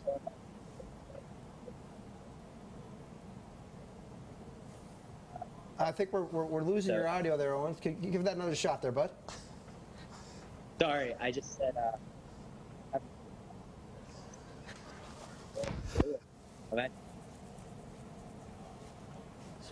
Brother, I'm sorry. You know what? I tell you what, your first game back at Scotiabank Centre, me and you, we're going to sit down, we're going to have an actual conversation with microphones, so we'll be able to hear what you got to say. Okay, Owen? All right, sounds good. All right, perfect. Thanks, brother. I appreciate it. All right, Owen Phillips, I've lined up my first interview next season. We have a timeout, though, called by Drummondville, a 5-minute timeout. Oh. So, holy cow, what do we got going on here? Let's see. I'm hearing through the grapevine, Mavs, that there's a potential trade in place. Obviously, we can't speculate right now. If you're a Maritime-based team, and if you're the Drummond Voltigeur, they've been targeting Maritime players. So it remains to be seen what direction they're going to go. But you look at their moves that they've made so far and potential trading partners. This is going to be very interesting. And Drummondville have done a fantastic job acquiring players and organizational need through trades. Well, I'll tell you, Welcome back to Moncton. This is live coverage of the Moncton Wildcats 2022 QMJHL Entry Draft Show, presented by CSN Champlain. My name is Tim Rosell. I'm your host. As you heard our friends over at Eastlink Television tell you that the Drummondville Voltigeur have asked for a timeout as they were slated to pick at number 9 overall in this 2022 QMJHL Entry Draft. We have yet to have a trade in the first round. Timeout could mean that something's brewing. We'll bring you that in just a moment. But while we have a sec, we're going to catch up with Moncton Wildcats prospect and forward Preston Lounsbury. And very pleased to be joined at this time by Moncton Wildcats 2021 fourth-round draft pick, Preston Lounsbury. Preston, big day for a lot of prospects around the QMJHL as it's draft day for them. You had your draft day 1 year ago, and it was a very similar experience being an online draft. What do you remember about your draft day? Oh, I mean, it was just crazy. All the emotions were ramped up for sure, and the big question was wondering where I was going to be and where I was going to end up. And, I mean, luckily I'm here in this great organization, so it turned out pretty good for me. Yeah, hometown team essentially for you coming to the Moncton Wildcats. You got into 8 games with Moncton this year, and we'll talk about that in a second. But what did it mean to you when your name was announced as being a Moncton Wildcats draft choice? Oh, it was just crazy to think about all like the hard work and all the time, that dedication, all the people that helped me get to this spot, and then to see my name be called and then one of my big goals to be achieved was just crazy. And to be even in my hometown to kind of represent Moncton Wildcats is a big dream come true. What's it like sitting there? Like, were you refreshing your phone, refreshing computer, doing everything? Like, did you have 3 or 4 of them going at the same time? What were you doing? I was just sitting on the couch with my family, and some my family members were there, and we were just looking and watching the names be called. And then I just seen my name kind of pop up in Moncton, and then my agent showed up, and then he's like, "Did I make it on time?" And then it was right then and there that he's like, "Congratulations, you're a Moncton Wildcats." So it's pretty surreal. Now, being selected, of course, is only part of the process. You have to put the work in and be ready to go. And as I mentioned, you did get into some games this year. So what was last summer like for you leading up to training camp and the start of the year? Well, when your name's called, it's just the beginning of the work. What it comes down to is you're more motivated to put in more work to make the team, which is almost harder. So, I mean, my goal was achieved, but then also I had set a new goal to make the team. So I had to put in a lot of work. And it was almost harder than before. Now, you got into 8 games this year. You had 1 assist in that time, and they were kind of sprinkled throughout the season. What was it like for you? I mean, and we're going to talk about your under-18 year in a second too, but going up and down and sort of being available at a moment's notice when the team needed you to come up. I mean, it was great for me to see that and experience it. I think it's going to help me a lot. And the coaches, staff, and everyone that gave me an opportunity to be a player and give a chance to play here, it was just amazing. And I'm very thankful to my coach who gave me an opportunity to come up and play. And I think it helped me a lot. It boosted my confidence for sure. And everyone here on the team was great to me too, and very supporting. So it was a very good confidence booster. We're with Preston Lounsbury of the Moncton Wildcats. Preston, talk about your under-18 season. Obviously a magical year. You end up going all the way to the TELUS Cup and winning the title. Congratulations. It's been a little over a month now since you raised the cup out west. What's it been like for you to kind of sit back and reflect on that? I mean, we got back. It was pretty crazy. A lot of people were all very excited for us. But even now, I mean, I still have people coming up to me and saying congratulations. I mean, it's just crazy.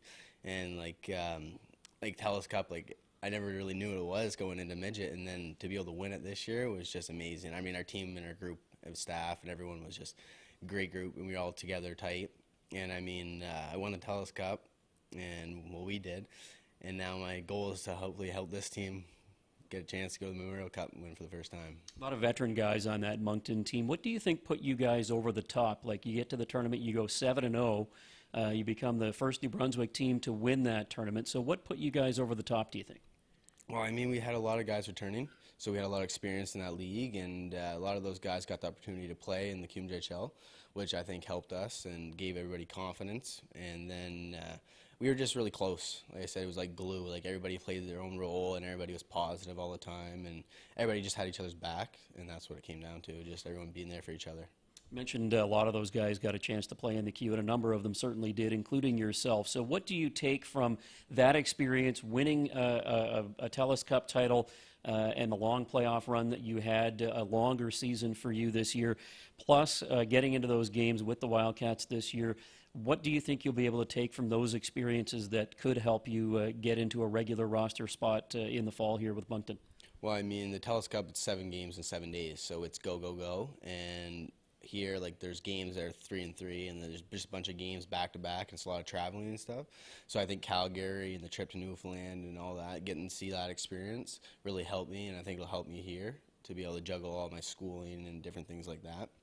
And, I mean, just like I said, the games all jam-packed, all that quick, and, be ready to go. It's all about treating your body right, and I think that's going to help me. Now, I know you're doing some on-ice work. What are some of the things you're trying to work on here leading up to training camp this year? I'm trying to get stronger physically and get faster and harder shot. You can always improve on those. But, yeah, definitely get stronger and put on a little bit more weight. And then I'm doing a program in Dieppe, so nice and close. And we're on the ice 3 to 4 times a week and in the gym 5 days a week, so it definitely helps. Well, Preston, thank you so much for your time. We certainly appreciate you taking some time here on draft day to come and reflect on your draft day experience and your memories of this past season as well. Congratulations.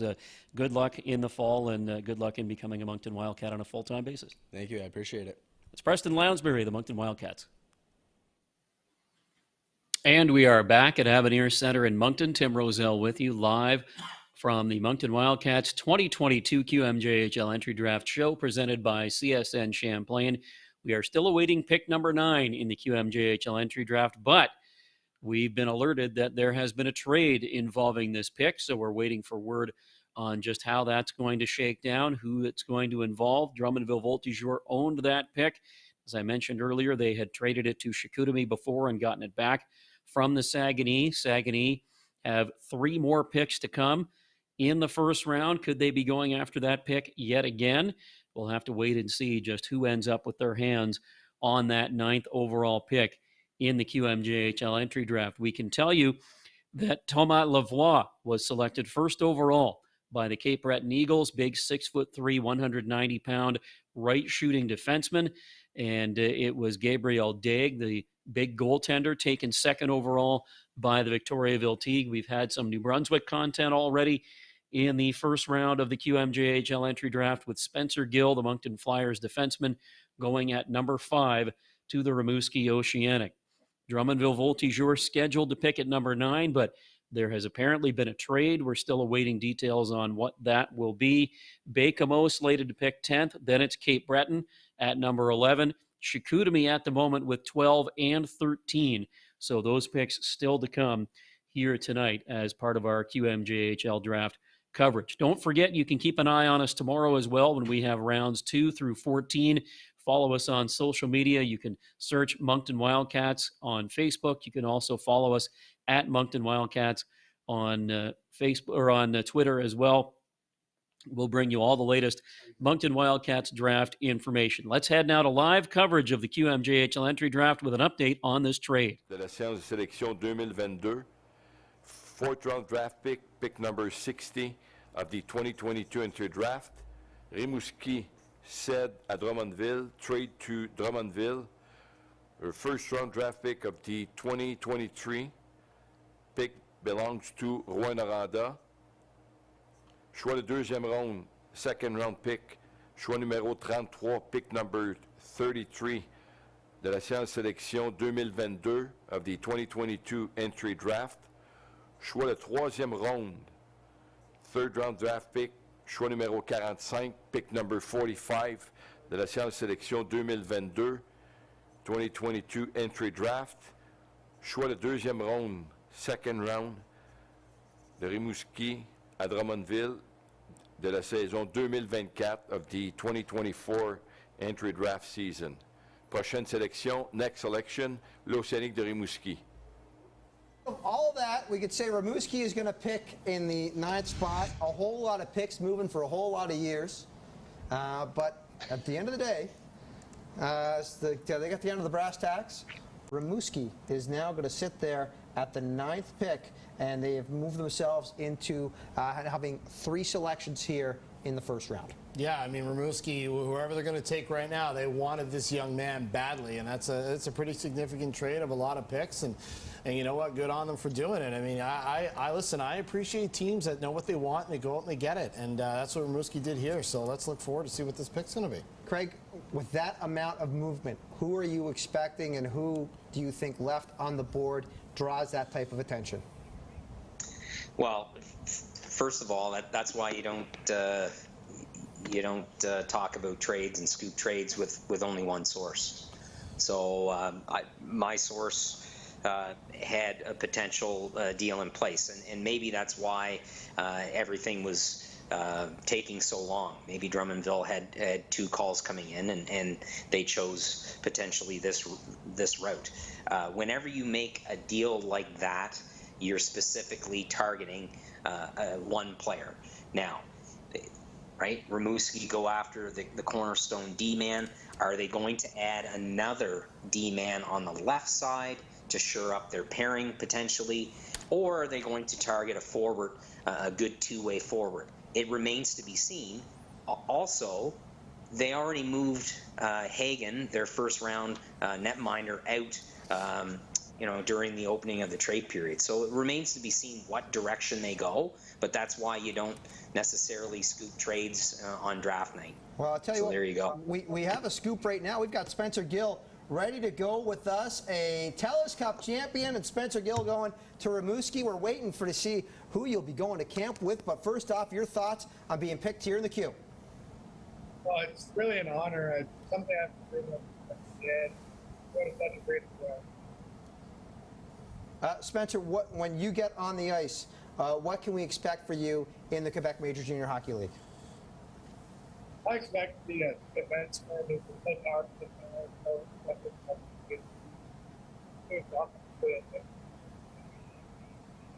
Okay. Spencer, I appreciate you taking some time. We look forward to seeing you in the building, and we'll be ready to watch you patrolling the blue line in the Quebec League. Thank you.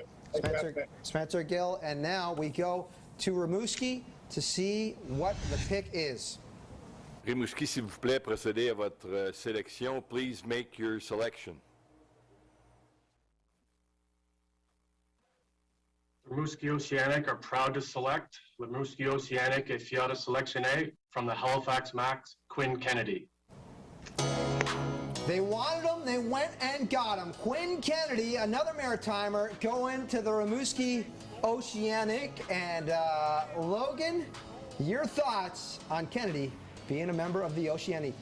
You know what, this is a great fit for Quinn Kennedy. Rimouski's a great organization, and the way their team's being built right now, this is going to be an excellent spot for Quinn to go to. And, you know, we talked about that interesting dynamic with his father working for the Halifax Mooseheads and stuff. And you know what, I think this is going to be a great fit for him. And, you know, we're talking about him earlier, Mavs. I mean, here's a player, he's got his skill set is so translatable to the Quebec Major Junior League. And I think playing against those better players is really going to give him that environment where he can develop. And I can assure you his father, Travis, is probably elated right now. I mean, his dad knows the league in and out, and actually his father is a member of the Campbellton, New Brunswick Sports Hall of Fame, which is kind of an interesting little quirk there. But no, this was a pick that Rimouski wanted. They made a good trade for it, and you know what? He's going to find himself a home in Rimouski, and we'll probably see him there for years to come. I tell you what, when we bring in Craig and Dave, and Craig with Quinn Kennedy now going from the McDonald's to the Oceanic, they paid the big price, they went after their guy, and they got him. What do you see with him in the lineup? Well, first off, the Kennedy family are extremely well known around New Brunswick for their hockey prowess. I played against. It was an honor playing against Travis and attending hockey school. That's a long time ago, but I do remember.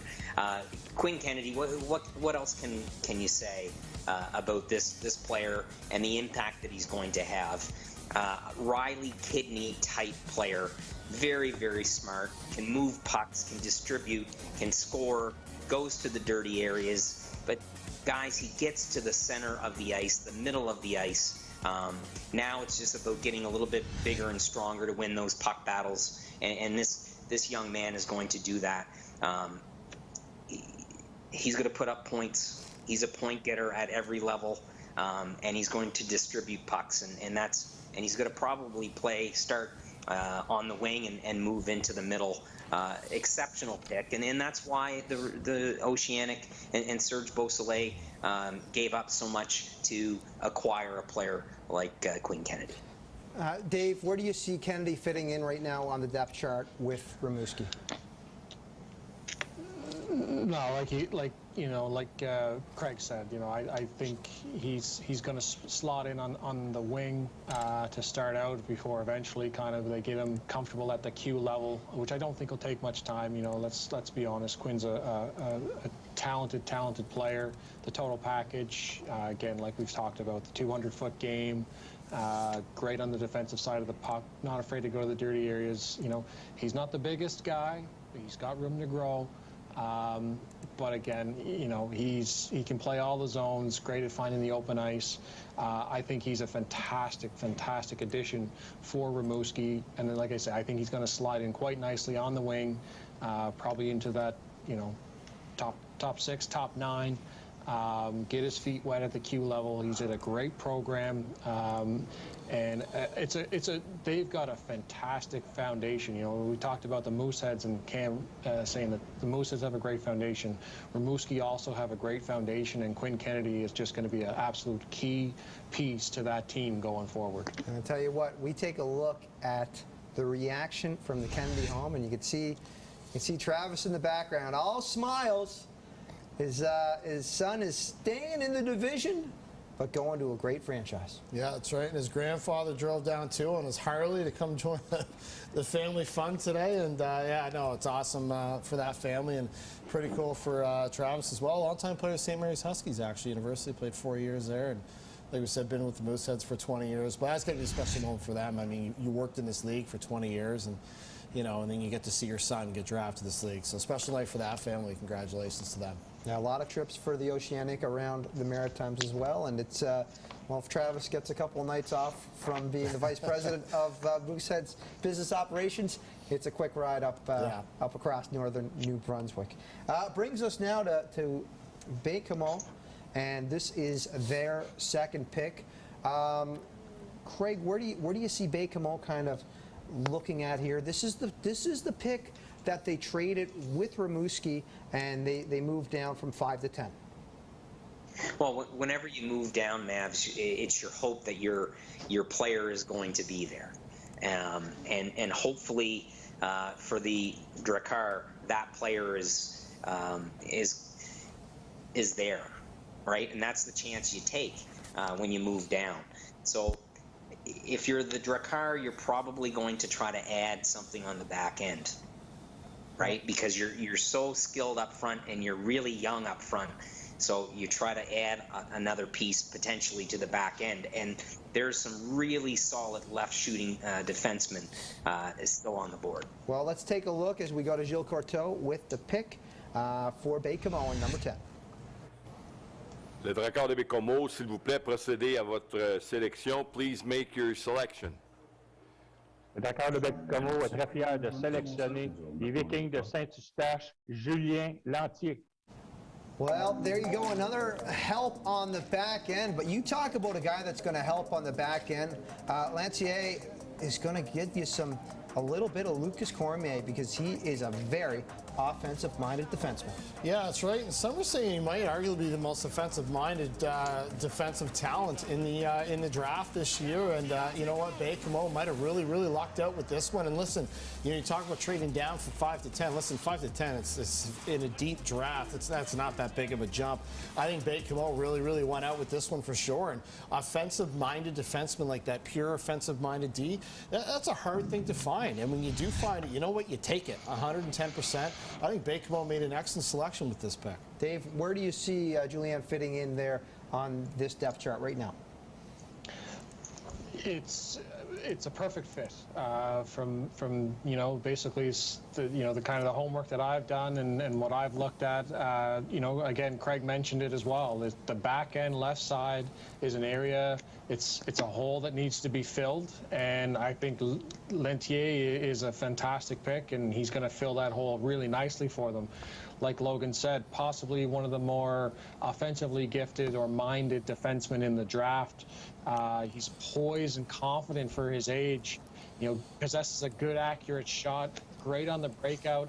This is another guy who really projects to be a top 4 pick as he progresses on his Q career. So again, Baie-Comeau, another team that's really building something special. There's a group of teams, if you haven't noticed from my take on things, there is a real group of teams that really have great foundations and are going to be absolutely it's going to be a slugfest in a couple of years for that President's Cup, and I can't wait to see it play out. I'll tell you, Craig.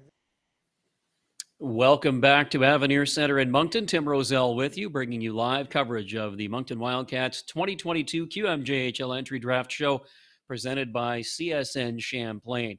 We've had 2 picks since we last spoke, including the number 9 overall selection. Following a trade, the Rimouski Oceanic end up selecting offensive forward Quinn Kennedy, who played with the Halifax Max, 21 goals, 41 points in 33 games, considered by QMJHL Central Scouting as a top-notch offensive center, a real strong pick for the Rimouski Oceanic, and a guy that they traded a lot of assets, 4 different picks in all, in order to move up to select this young man, Quinn Kennedy, now a member of the Rimouski Oceanic organization. And then right after that, the Baie-Comeau Drakkar make their selection and pick up Julien Lantier, who's a puck-moving defenseman, played last year in Saint-Eustache in the Quebec Under-18 Hockey League, 7 goals, 33 points in 40 games. A strong offensive year, definition of an offensive defenseman according to QMJHL Central Scouting. Very calm with the puck, has a very good first pass, and does not hesitate to carry the puck from one end to the other when the situation warrants that. So Julien Lantier, now a member of the Baie-Comeau-Drakkar organization, and he was ranked at number 8 by QMJHL Central Scouting heading into the draft, so he slips a couple of notches as compared to his overall draft ranking, but he does make it into the top 10 thanks to that selection by the Baie-Comeau-Drakkar. Another pick that was well-traveled, traded 5 different times before the Drakkar end up using it here in this 2022 QMJHL entry draft. Players like Nicolas Gay, Christopher Innes, and Edouard Cournoyer all moved as part of trades involving that draft pick that was originally a Rimouski draft choice and selected here tonight by the Baie-Comeau-Drakkar. And it's Julien Lantier, offensive defenseman, who goes at number 10 overall. So there are only 8 picks left now in round 1 of the QMJHL entry draft for 2022. And that includes the number 11 overall selection held at the moment by the Cape Breton Eagles. They're second of what's supposed to be 3 picks in the first round. After that, it's Chicoutimi at number 12 and number 13. That could be a spot where we see a potential move. Sometimes you see teams with those back-to-back picks end up making a move as a result of that. And we heard it earlier discussed how the Baie-Comeau-Drakkar were a team that traded down from number 5 to number 10 because they were in that situation themselves. They had the number 4 overall pick, their own selection, and then they also owned number 5. Well, they traded that and picked up the 10th overall selection instead. Used that to take Julien Lantier with that 10th overall pick. So Cape Breton at 11, Chicoutimi at 12 and 13. Then it's the Gatineau Olympique. Seeing lots of scuttlebutt that head coach and general manager Louis Robitaille is really working the phones for the Olympique to try to get more picks for them in this opening round. They have 1 at the moment, and it is in that number 14 spot. Number 15, Rimouski, making what would be their 3rd selection of the first round if they're able to make that selection. Then Cape Breton's 3rd pick of the first round at number 16, followed by Val-d'Or and the Chicoutimi Saguenay wrapping up round number 1. Will we see more trades before the end of round 1? We'll have to wait and see. But right now, it is the Cape Breton Eagles on the clock at number 11. The Cape Breton Eagles are very proud to select from Bishop Kearney, U15, Will Shields. Well, another Nova Scotian off the board here. He played in upstate New York for Will Shields, and again, very offensive-minded and is, got a lot of room to grow into his game in the Quebec Major Junior Hockey League. Yeah, that's right. A very gifted offensive player, and Will Shields, like you said, Nova Scotian here. And this is a pick that Cape Breton, I'm not surprised that we're going to make. Will Shields still being available here, and Cape Breton and Halifax Sane love taking Nova Scotian players. And when you have a talented Nova Scotian forward available, Cape Breton's got that many picks in the first round. It is a no-brainer. You take Will Shields with this pick.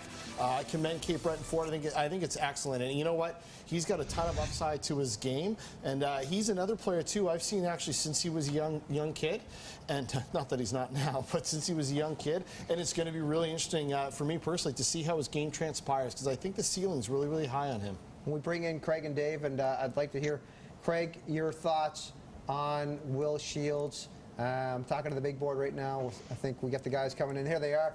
Craig, give us your thoughts on Will Shields and this pick by Cape Breton.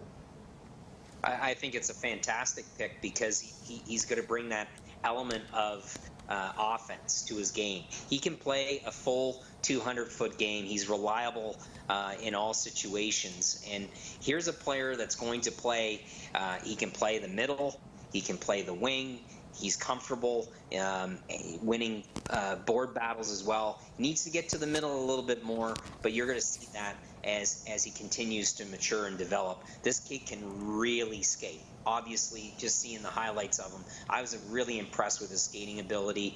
From point A to point B, he's explosive, he's elusive in tight areas as well, and he can really shoot the puck. He's got a great, accurate shot. So this kid's going to make a difference right away for the Eagles. And Dave, Cape Breton needed offense. So where do you see Will here now fitting in with this lineup here, especially in trying to find that secondary scoring right off the way? I think this pick is an absolute home run for the Eagles. This really addresses a need that they have on the right side up front, obviously. Will is just, he fits in, he's going to fit in so nicely into this organization, and he brings that skill that that Sylvain was looking for when I asked him once, what's your draft wish list? He said grit, sandpaper, and skill, and Will Shields certainly fits that skill mold. Pure goal scorer, like the guy said, 200-foot game. He just creates havoc in the offensive zone. He's a nightmare to play against on the defensive side of the puck. He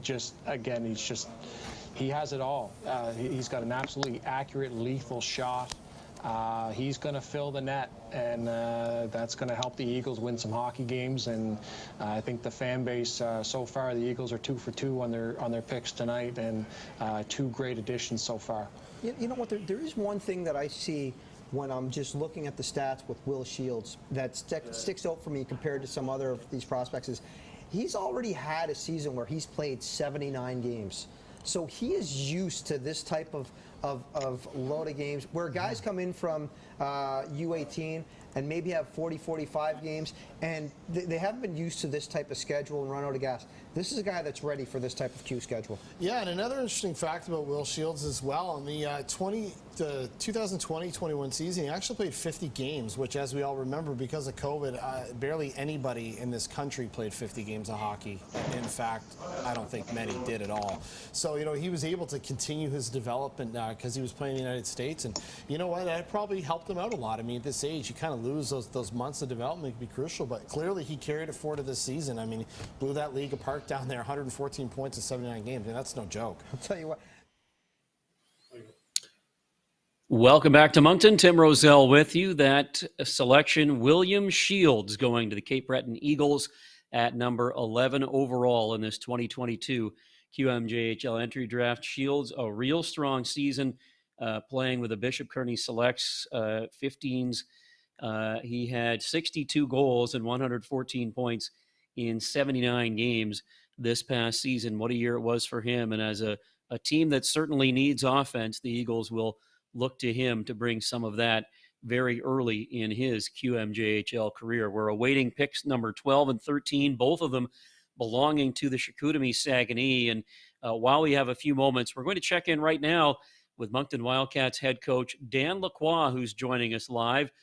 Dan, thank you so much for taking some time here tonight. We're 11 picks into the 2022 QMJHL entry draft. Wildcats obviously not making a pick because they don't own one at the moment, but give me just an overall thought of what you've seen so far through 11 picks here in round one. Well, I've seen teams, put a premium on just talent, like the talent and character, and those are kids that I have, personally haven't seen played as we coach. We, our scouts are out there watching games, but this is exciting at this time of year. This is when teams get built. This is when you pick players that think can move your organization forward. And it's an exciting time for the kids also, and everybody's excited. The QMJHL entry draft is so important for teams that want to build to be successful, because real successful teams build through the drafts. We've seen that over the years, and look at where the Moncton Wildcats are right now with recent picks that the team has made. Guys like Johan Loshing and Etienne Morin, Alex Mercier, and even picking up a guy like Nathan Grenier, who was a first-rounder last year in a trade. These are the guys that are going to make up the core, potentially, of that next great Moncton Wildcats team. And you find those guys, you draft those guys, and you develop them, and it's all about drafting and knowing the players that you're getting. Can you talk about just how important it is to draft well and what it means to a team like Moncton? Well, in order to, you want to establish culture, but you need good people in order to do that. And we feel that with the players, sometimes we've done a good job of picking guys, maybe not in the first, top rounds in the last few years. We had limited picks, but still came out okay with our picks, and really happy with the development of some of the guys that came in, whether it's Auger that was drafted in the 12th round and had an outstanding season for us until he got injured.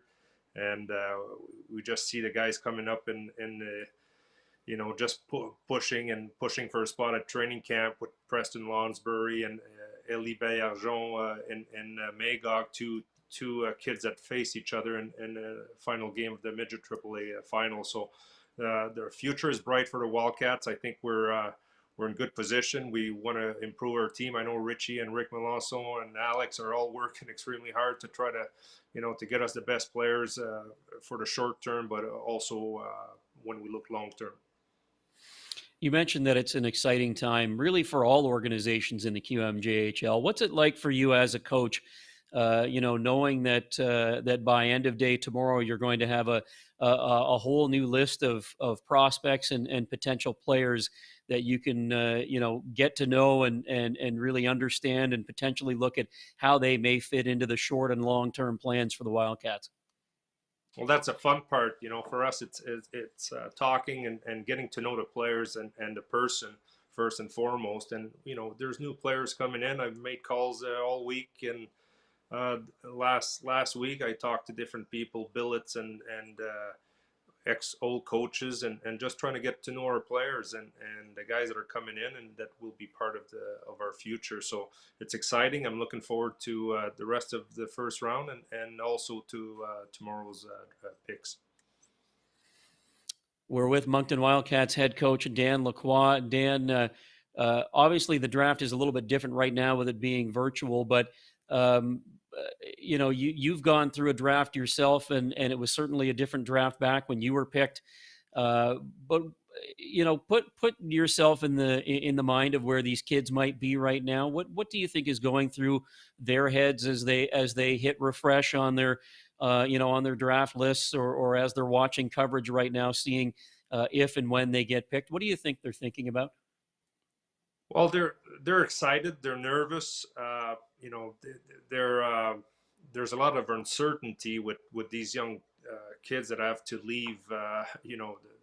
Oftentimes they have to leave home and move sometimes a lot of kilometers away and meet a lot of new people. But it's a clean slate for kids. Like they come in and they're so excited.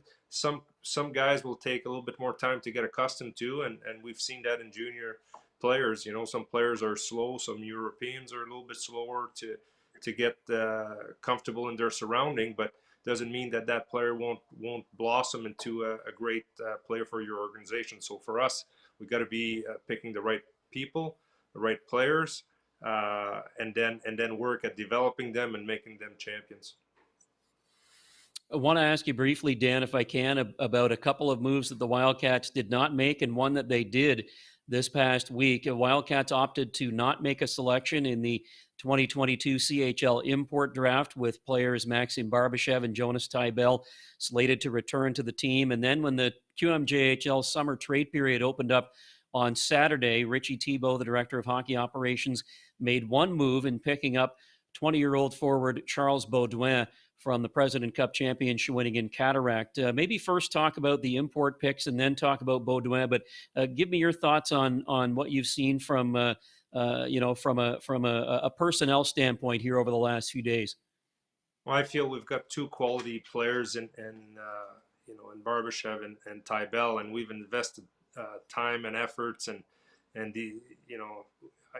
I think Barbashev was the one player that came in and really stepped into the role and embraced it and probably a little bit quicker than Thibeau. And Thibeau took a little bit more time until Christmas. He wasn't quite comfortable yet, but we saw a different player starting in January for us. And I really like the way that both these kids have progressed and are buying into our culture and what we're trying to do. And it's important to have continuity with your team also. And I think those are two guys that will lead the way next season.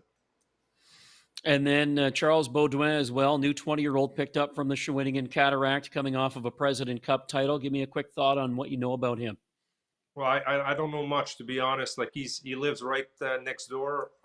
I'll meet him. Certainly, we just talked a couple of days ago, and I'll meet him this week and have lunch. And what I saw from him in the games that I've watched and talking to people is that he's a guy that plays with enthusiasm. He likes to bring energy to the arena, to the rink, and he can produce. He can score. He's been with a championship team this year, having won the President's Cup in Shawinigan. He's excited to join our organization, and we're looking forward to having him. Yeah, you mentioned that championship experience, and of course the Wildcats had Brooklyn Kalmakov come in this past season, coming off of a QMJHL title as well. How important is it having that championship experience in the locker room with a guy like Beaudoin joining the team for next year? It's extremely important. Like we've just played a couple seasons. Our young players haven't not played a lot of playoff games.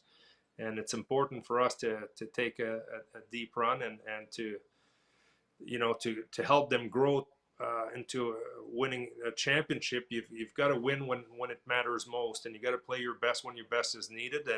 And you know, that's certainly the way that we think moving forward. We have to help these young kids, and Charles is going to do that. I think the other overages that are going to be with him, whether, you know, Hamel and LaBelle and you know, Olsen's coming to camp. Like, we've got guys here to help our team move in the right direction and help our young guys grow and mature. Just as we wrap up here, Dan, if things stay the way they are right now, the Wildcats will not make a pick tonight, but will start off early tomorrow morning with 2 picks early on in round number 2 as part of 14 picks that they will have heading into rounds 2 through 14 tomorrow. What are you going to be watching for as you know, as the names come off the board and as the you know, as the draft continues to evolve? What are you going to be watching for, and what are you going to be looking at you know, as this whole thing plays out over the next 24 hours or so? Yeah, I'll look at our players. I'll see where they're from, try to learn a little bit more about them. But really, you know, the draft is one step, but the big step is looking for. I'm going to be looking forward to meeting them and on the ice and seeing them with a clean, like I said that before, with a clean slate at training camp. And regardless of the draft pick, you know, we're looking for winners. We're looking for character players that can come in and compete. Whether you're picked in the 2nd round or you're picked in the 7th round, it doesn't matter. It's about your attitude and your commitment to winning, and really looking forward to tomorrow's day and see if you know, who's going to be part of our puzzle at training camp. Moncton Wildcats head coach Dan Lacroix, thank you very much for your time. We really appreciate it. Enjoy the rest of the evening and round number 1, and good luck and enjoy tomorrow's rounds 2 through 14 and the American draft as well. Thanks for your time. All right. Thank you, Tim. Have a good night. Thank you. That was Dan Lacroix, the Wildcats head coach, joining us live here as part of our 2022 Moncton Wildcats QMJHL entry draft show presented by CSN Champlain. While we were speaking with Dan Lacroix just a few moments ago, the Chicoutimi Saguenay used their number 12 overall pick to select Sasha Boisvert, who, as we talked about earlier on, was the top-ranked forward prospect for the 2022 QMJHL entry draft, as noted by QMJHL Central Scouting. Boisvert, a real strong player, and a player that many certainly liked. A guy who played this season at Mount St. Charles Academy, had 51 goals and 94 points in 56 games this year. Considered an offensive center with above-average vision. This is quoting Central Scouting here. He is creative with the puck, does not hesitate to use his shot when the situation arises. The Central Scouting Service considers Sasha the best forward prospect in the QMJHL entry draft. And if that ends up playing out, then the Chicoutimi Saguenay will be very, very happy that they were able to get him at number 12. Now let's head over to see who the Sags are selecting at pick number 13. Cap-Breton, trade to Cape Breton. Leur choix de première ronde de la sélection 2022, choix numéro 13, first round pick of the 2022 entry draft, pick number 13. Leur choix de deuxième ronde de la sélection 2022, choix numéro 27, second round draft pick of the 2022 entry draft, pick number 27. En retour, in return, Cape Breton trades to Chicoutimi, échange à Chicoutimi, their second-round draft pick of the 2022 entry draft, pick number 19, leur choix de deuxième ronde de la séance de sélection 2022, choix numéro 19, their first-round draft pick of the 2023 entry draft, le choix de première ronde de la séance de sélection 2023. Le prochain choix appartient à, the next selection belongs to Cape Breton. Interesting. Right there, Cape Breton now getting themselves in at the 13th spot. They now have 4 draft picks in the first round. And in exchange there, and one of the things when I looked at the board and was seeing that first pick in the second round, just with the format of how things work here, splitting it up with the first 18 going here tonight, and then rounds 2 through 14 being virtually online, that first pick in the second round really has a chance for general managers of the teams to get together, look over their board, and really put some deep thought into where they want to go in 19. Craig, what's your thoughts on this deal here? Well, if you look locally here, look what the Moncton Wildcats did with their 2 second-round picks a season ago, right? They're targeting very, very good players and organizational need. So when you move picks like this, obviously you're zeroing in on a player and organizational need. Those second and third round draft picks, Mavs, that's where the scouts make all their money, right? And we see it at the National Hockey League level as well, and beyond. So when you're a good organization and when you scout well and draft well, that's monumental. And that's where you build depth within your organization and really start filling in pieces, the missing pieces, in the years to come. All right, well, now we have the pick in. Let's see who the Eagles will be taking with the 13th selection.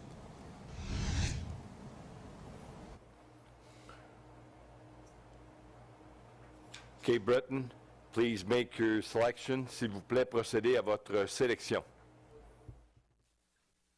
Les Eagles du Cap-Breton sont fiers de sélectionner des commandeurs de Lévis, Thomas Desruisseaux.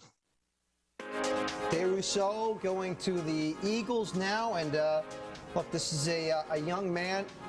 Started off the season a little bit of an injury, but bounced back very, very well for the second half of his year and has some nice offensive ability. Logan, your thoughts on this pick? Yeah, I mean, for all things, I mean, this is a very talented player who's probably, you know, some might argue should have even went a little bit higher in the first round. But I think he's going to be an excellent fit in Cape Breton because this is the type of kid he's going to need to play. You know, he's going to need to play and get those shifts to really develop his game and hone his game at the major junior level. He's going to get that opportunity in Cape Breton. I think this is an excellent fit for both the Eagles and for Thomas Desruisseaux. Another winger going to Cape Breton. Dave, we've had the defenseman and now 2 wings. Just, again, trying to find that secondary scoring to build into potential for top 6. Exactly, and this is another great pick by the Eagles, and all the pieces are starting to come together for Sylvain and the Cape Breton Eagles. Again, this is a kid who brings a ton of energy, good speed, good skaters, really going to, you know, he can excel at the Q level. He's not afraid to get his nose dirty, so there's that grit and sandpaper that Sylvain is looking for. Again, when he talked about, you know, he wants to walk away from this draft, you know, not to sound, you know, keep saying it, but grit, sand, and skill. He's got that in the 3 picks he has so far. But again, this kid is physically mature. Once again, another physically mature kid, ready to step into the league next year, and another kid who does project to be a top 6 forward. And for a big kid, he's got those soft hands. So again, this is going to be Cape Breton fans. If you're not excited yet, get excited because this team's going to be fun to watch.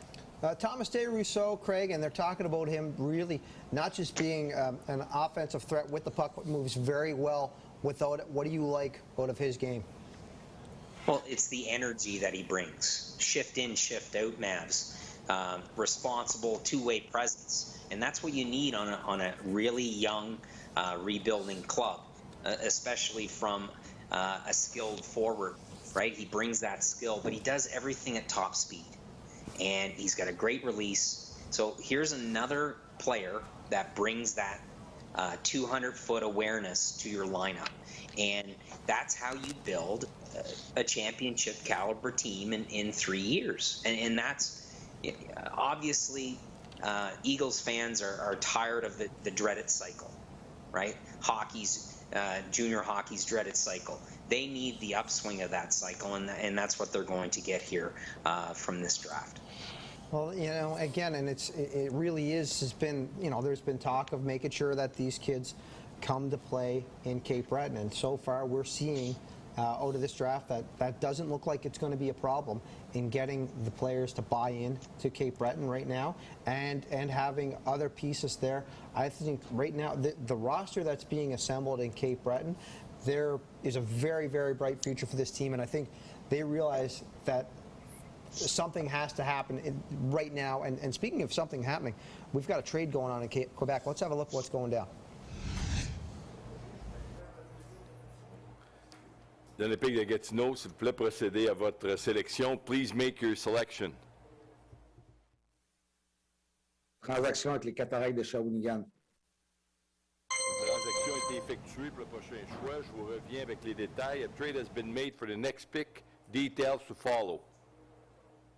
Right, so we're waiting on the details there as Gatineau looking to make a trade. So we'll be waiting to find out what happens out of that. Gatineau, this is their only pick in the first round. So at that 14, trying to find an ask. Welcome back to Avenir Center in Moncton. This is Tim Roselle with you live with coverage of the Moncton Wildcats 2022 QMJHL Entry Draft Show presented by CSN Champlain.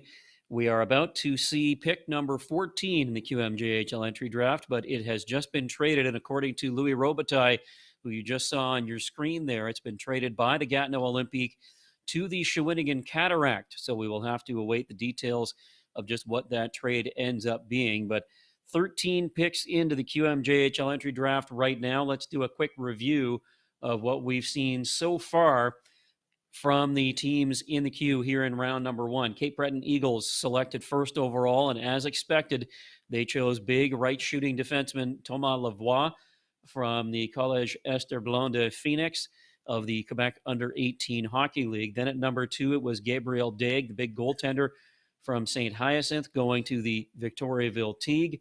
So he was the second overall pick. Maxime Massé, big right winger, goes to the Chicoutimi Saguenay at number 3. He was playing for the Albatros du Collège Notre Dame last season.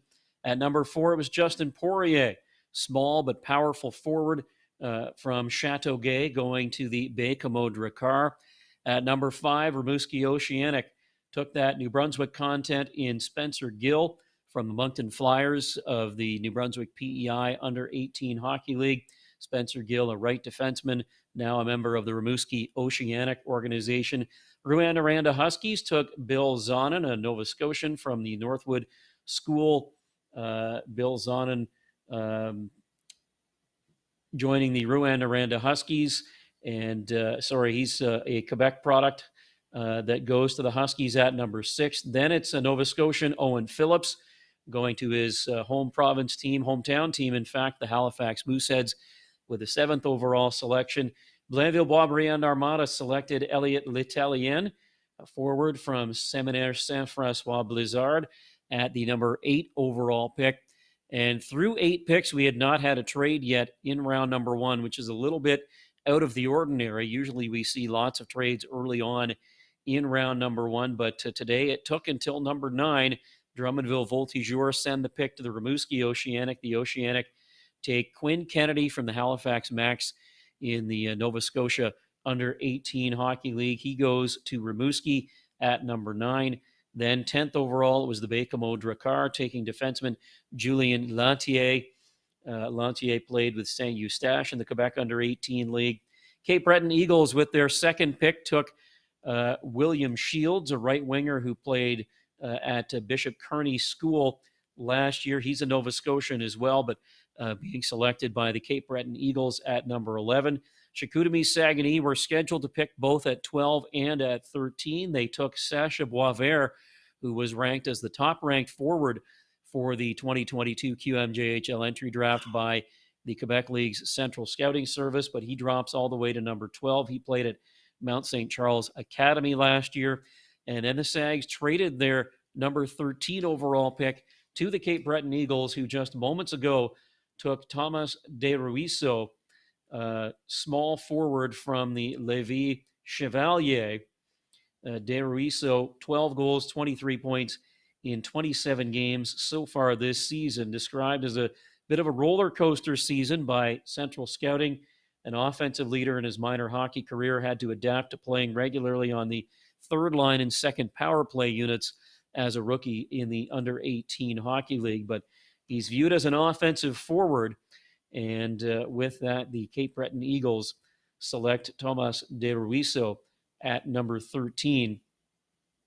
Gatineau Olympique have just traded the 14th overall pick. It's believed to be going to the Shawinigan Cataract, and we will await details of that pick and of that trade in just a few moments. That was Gatineau's original pick, so they are trading it again, likely to the Shawinigan Cataract. Rimouski set to pick again at number 15. Then it's Cape Breton at 16, Val-d'Or at 17, and finally the Chicoutimi Saguenay wrapping up round one at number 18 overall. On your screen right now, you're seeing a look at where the Moncton Wildcats picks stand right at this moment. There are 14 of them starting tomorrow with pick number 22. Let's head back to live coverage of the QMJHL entry draft with Commissioner Gilles Courteau. Thomas Hébert, 2005-01-29.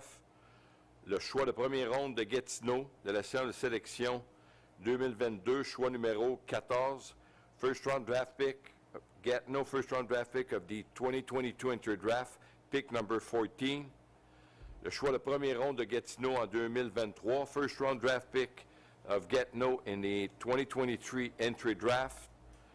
Le choix de deuxième ronde acquis de Sherbrooke de la séance de sélection 2023, second round pick from Sherbrooke in the 2023 entry draft. En retour, in return, Shawinigan cède à Gatineau, trade to Gatineau, le joueur de player Olivier Nadeau, 2003-01 Kings.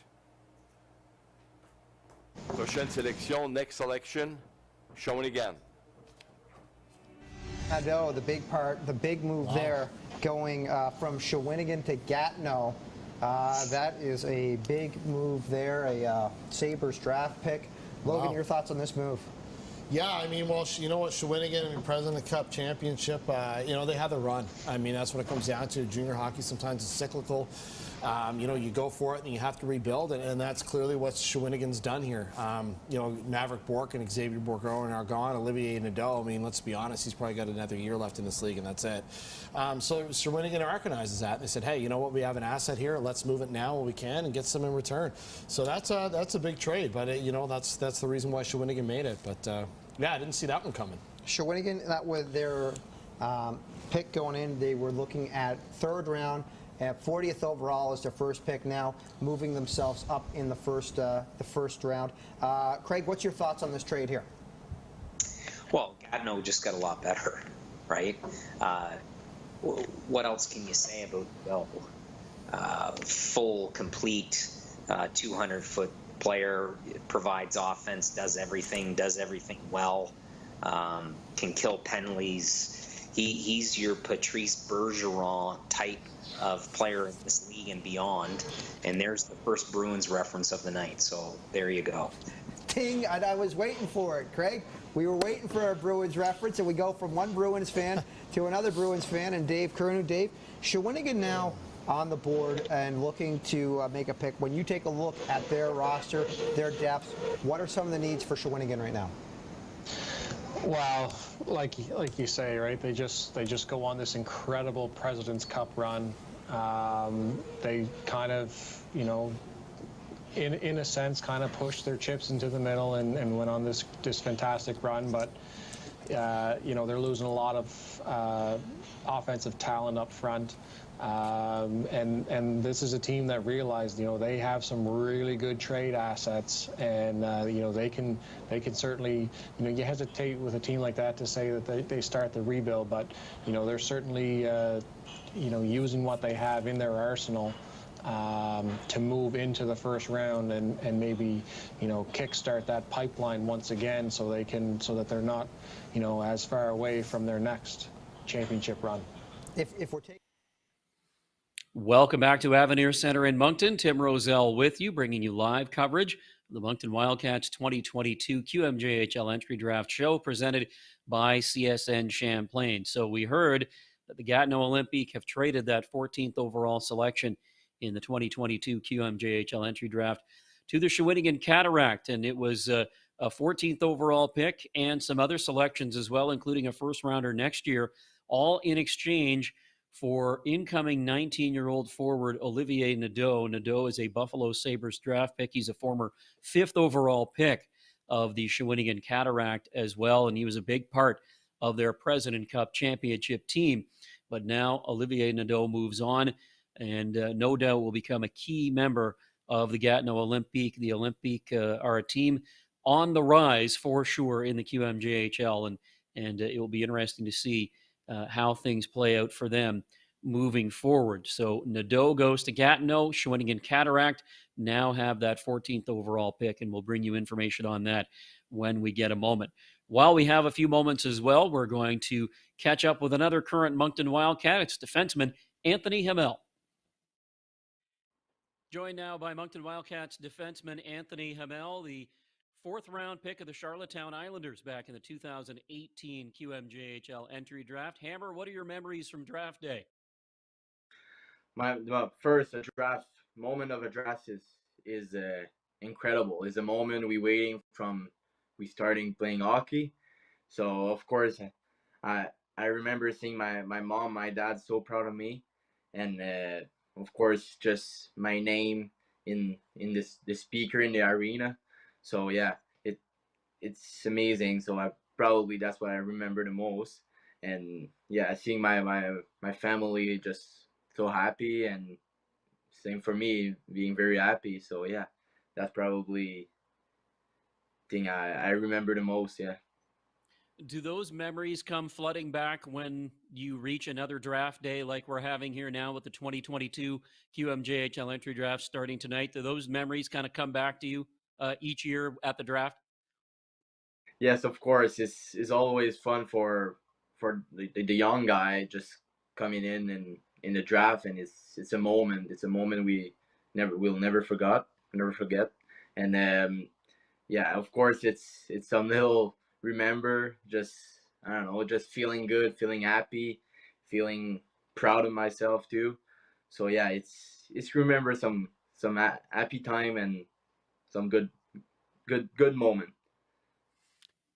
Well, you've played 3 seasons in the QMJHL now, a season and a half in Charlottetown, and now another season and a half with the Moncton Wildcats. Let's talk about last year with the Wildcats. Moncton, of course, finished 5th spot in the Maritimes division. You fell in the first round to the Charlottetown Islanders. Tell me about this past season. Of course, we were very young, and I think last year was for develop every player and myself too. And we got a lot of nice guy, good player, and we got a lot of fun. We got the drive in every player, and I think that last year was very like a learning season a little bit to build on it, and was amazing. We did not have the success we wanted to, the result, and so but in general, I think we were there for competition, and yeah, and we were there every game, and we got fun, and we were there with the boys all together. So I think that's pretty much good for the last year's season. Tell me about your own season. You set a new personal best with 12 points. You had your first QMJHL goal last year as well. Talk about your own season last year. That last year for me was I was older. Was the first season all season with the Moncton Wildcats, so I did not arrive middle of the season. So I was there from day one with in training camp. So I see the evolution, and for myself, of course, I think I was there to show the way, the Moncton way, and of course I score a goal was very fun, but for me it's not that important. It is, but I think I accept my role a lot, and that's thing. It's just fun, and the coach same too. They accept what I do, and I think we were working together, and I progressed a lot on specific stuff. Yeah. Yeah, I want you to expand on that last point where you said you progressed in a number of areas. Where do you think your game improved or progressed the most, do you think? Where do you think that happened? I think more on my decision making, or the play I do, the decision I take, and to do not like do a too big hit and don't be in a play. And so yeah, of course, like we come, how say that, just like for me was where I improved a lot was like on PK, be there for the boys, off ice too. I improve a lot of stuff, and I think I get mature a lot on my game on ice and off ice. So yeah, I was think in general, like of course I develop on skills on my skate, but I think PK, blocking shot, be there with the boys, get mature a little bit. So yeah, that's probably the point I will say I improve a lot. You are entering your overage season in the QMJHL, and you've got a chance to come back to the Wildcats, which will feature potentially a very young blue line once again with the likes of Etienne Morin, Nathan Grenier, and even your partner for most of last year, Francesco Iasenza, taking on big roles with this team. How exciting is it for you as an older guy, as a veteran, watching these young guys doing what they're doing right now? I think it's amazing for them, and I think the Wildcats, they are amazing for young player. They are there for them, and so they are there for sport, and we got so many like support, like gym or for food or whatever. So yeah, and for me coming like 20 years old, I feel like a dad a little bit with those guys. I talked with Etienne Morin, my partner Frankie, and we are all exciting to start the year, and I'm so excited to play with those guys, some young guys, and I will try to show the best of me and to Well, Hammer, thank you for your time. Enjoy the rest of your evening and the rest of your summer as well. Good health, and we'll see you in a few weeks at training camp. Perfect. Thank you very much. And that was Moncton Wildcats veteran defenseman Anthony Hamel speaking earlier today. And my thanks to Anthony for joining us earlier on. My name is Tim Roselle. You're watching live coverage of the Moncton Wildcats 2022 QMJHL Entry Draft Show presented by CSN Champlain. We are near the end of round number 1 with pick number 14 still to come from the Shawinigan Cataract. They acquired that pick in a trade with the Gatineau Olympique, but the Cataract have now called a timeout. So there may be something else brewing here, and we're going to keep an eye on this as things move along. At the moment, Rimouski Oceanic set to pick at 15, then it's Cape Breton, Val-d'Or, and Charlottetown to round out round number 1. The Cataract acquiring that number 14 overall pick in a big trade just moments ago with the Gatineau Olympique. The Olympique acquired Olivier Nadeau, the Buffalo Sabres prospect, from the Shawinigan Cataract in exchange for that number 14 pick, another first-round pick next year as well as part of the package going back to the Cataract as the Cataract look to begin, at least in earnest, their rebuild following the 2022 President Cup Championship. Let's go now back to live coverage with our friends over at Eastlink Television of the Moncton Wildcats 2022 QMJHL Entry Draft. So when you see potential players drop, they're not dropping, folks, right? They're not dropping in the draft. potentially we're seeing a lot of players choosing the NCAA route rather than the Q route, and that's why you're seeing names or rankings of players. Well, why isn't that player? Why hasn't he been selected? Right. So there's always that perception out there with regards to that player's dropping.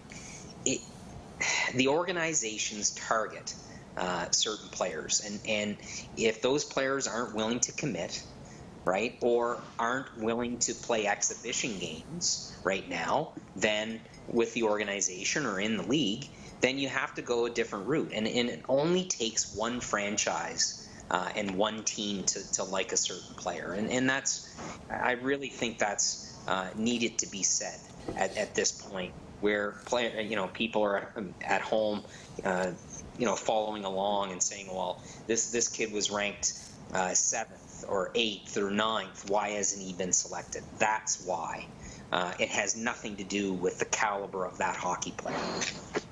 You know what? And I think there's, I know we're talking a lot about kids getting on the ice, and I know there's a lot of hockey talk going on, but the most important hockey talk happens when we finally get back into the rinks. And Logan, Dave, Craig, I know I speak for all of us when I say we are so excited to get back to a full slate of games with QMJHL Friday night hockey, and we are getting ourselves set for a whole new season.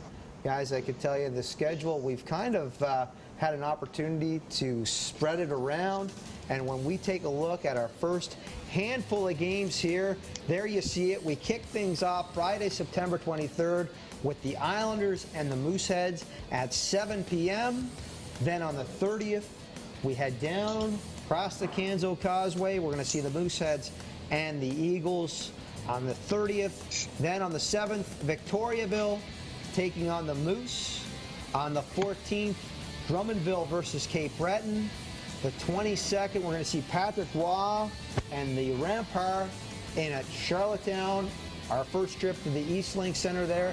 That is just the start of a very big schedule of hockey that we have coming up for East Link QMJHL Friday night hockey. And I know we've got a couple dates at the Avenir Center as well, Craig, so I think we're going to get a chance to come and see you again, and Dave will be back at Center 200 with you in between the benches.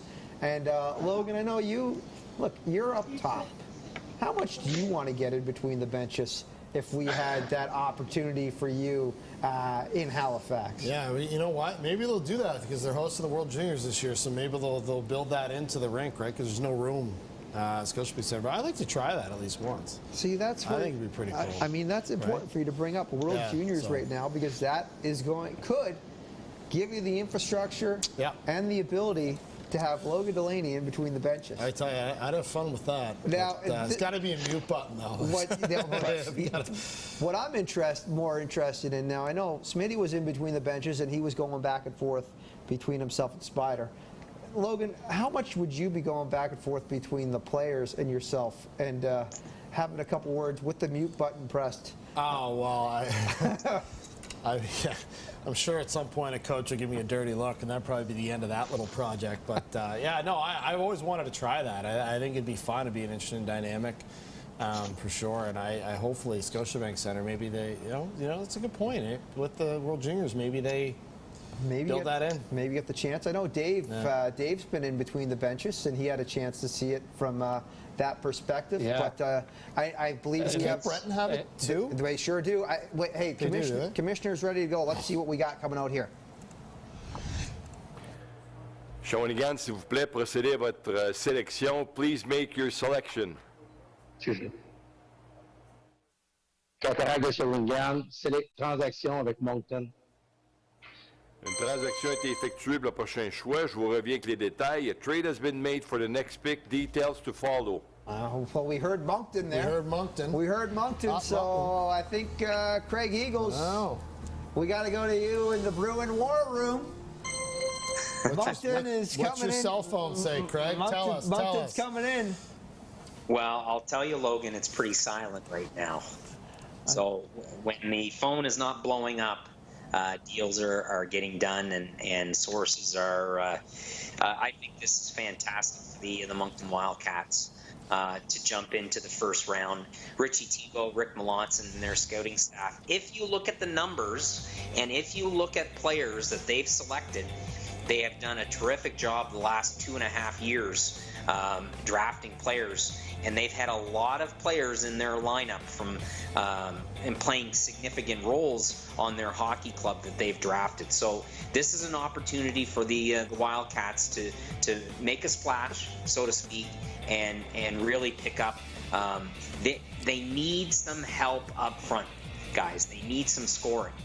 And to allude to your between the bench talk, ironically, I asked Pierre Leduc one time if I could go between the benches at the Avenir Center, where Daniel St. Louis captures so many moments, Wildcats moments and QMJHL moments. Pierre said no, and then about 2 days later, he sent me a video clip of Pierre Maguire almost getting hit in the nose. All the email said was, "This is why." And we're back at Avenir Center in Moncton. Tim Rosell with you with the live coverage of the Moncton Wildcats 2022 QMJHL Entry Draft Show presented by CSN Champlain.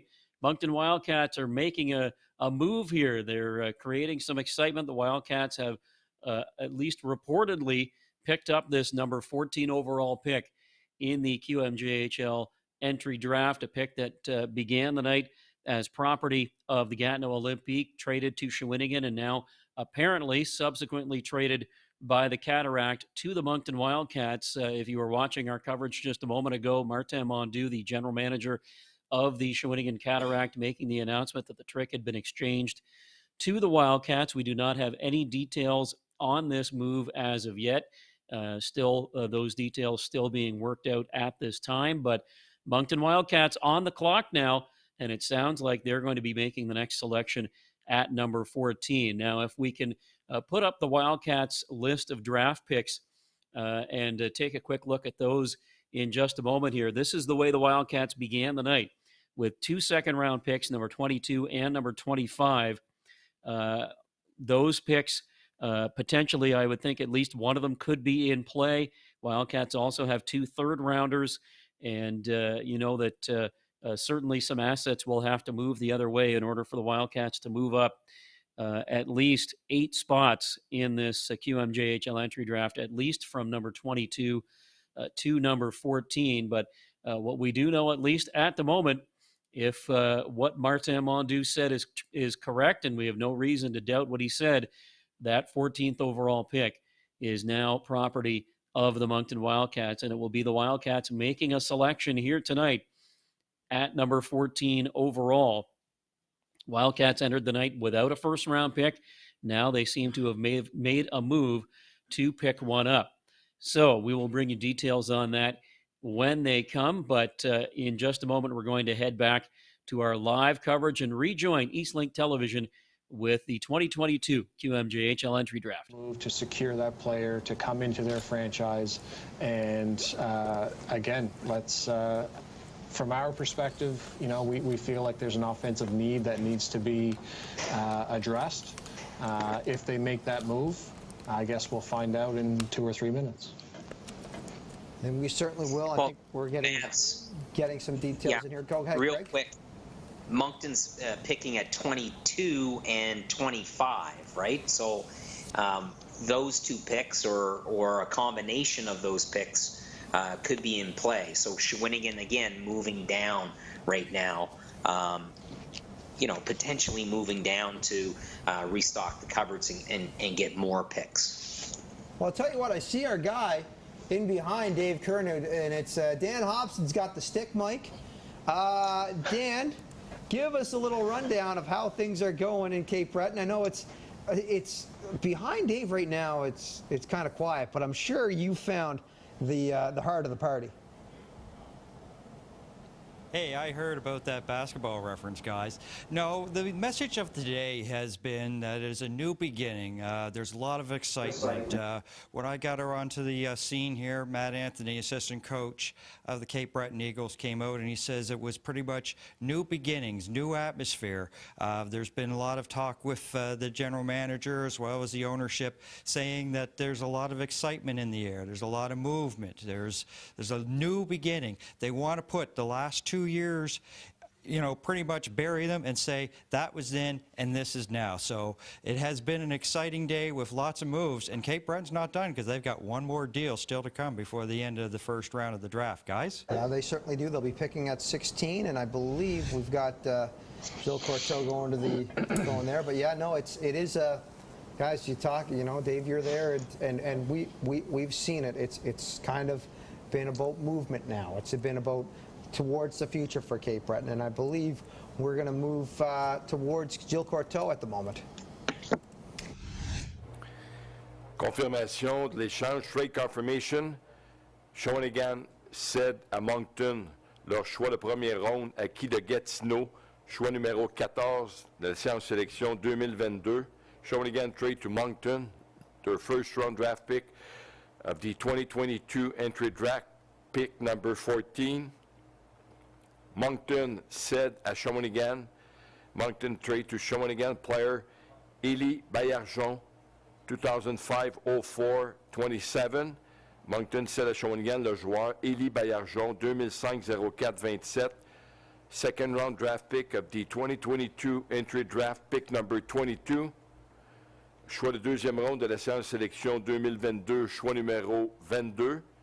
Third round draft pick of the 2022 entry draft pick number 43. Choix de troisième ronde de la séance sélection 2022, choix numéro 43. Prochaine sélection, next selection, Moncton Wildcats. Wildcats sending Baillargeon on this way, and they will now have a selection here, and we'll throw out to, well, Craig, who is our guy in Moncton. What do you like with this trade here and getting yourself into this spot? Well, again, Mavs, the Wildcat fans won't necessarily like this trade because Baillargeon had a phenomenal campaign. But if you're Shawinigan, you're targeting a young player, a young skilled player that's going to come in and have an impact.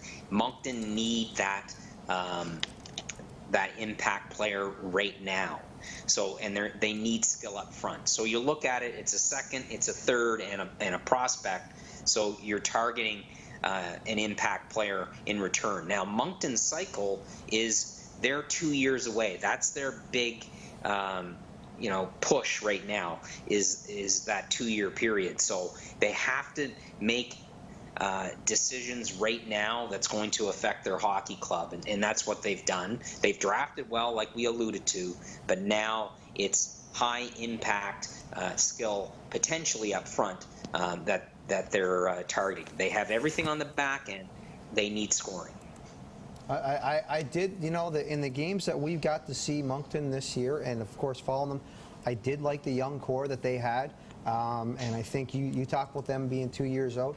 We're going to have a look to see, because I mean that's an interesting group there in Moncton to see what they're able to come away with. Logan, what's your thoughts? Well, I mean, this is obviously a move that, whatever just transpired over the past 20 minutes, this is a pick that Moncton wanted for a lot of good reasons. So whatever player they're taking right now, it's going to fit their plan, their mold, what they want, what they need. It's somebody very specific. I mean, when these deals kind of happen, it can happen quickly, and that's clearly what happened here. I mean, Shawinigan made a big move. Gatineau got a lot in return, and then Shawinigan immediately turned around and flipped that. So you got to wonder if this was kind of like a three-way thing. But I'm interested to see what this pick's going to be. Whoever it's going to be, this is going to be a big part of Moncton's plans. I think we're ready to go to the podium. Let's see what we have with Commissioner Gilles Courteau. Moncton Wildcats, please make your selection. S'il vous plaît, procédez à votre sélection. The Moncton Wildcats are proud to select from the Phoenix de Collège sur Beaudoin, Adam Fortier-Gendron. All right, Fortier Jean Durand coming off over to the Phoenix, and again, this is a kid on the back end, a left defenseman, and they talk about him being hard to knock off his skates. Really good base of a player. I'm going to go to you. Craig, what do you like with this pick here? Well, it's surprising that they would target a defender on the left side. They do need one or two pieces on the back end as well. I really thought they were targeting forward. Is that he's a shut-down type of guy. He skates extremely well. He's going to be a good transition guy. He gaps up extremely well.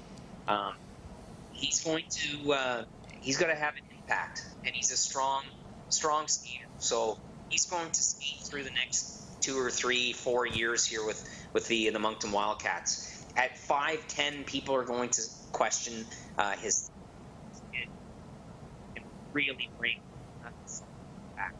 And to look at this again, when you have something big out.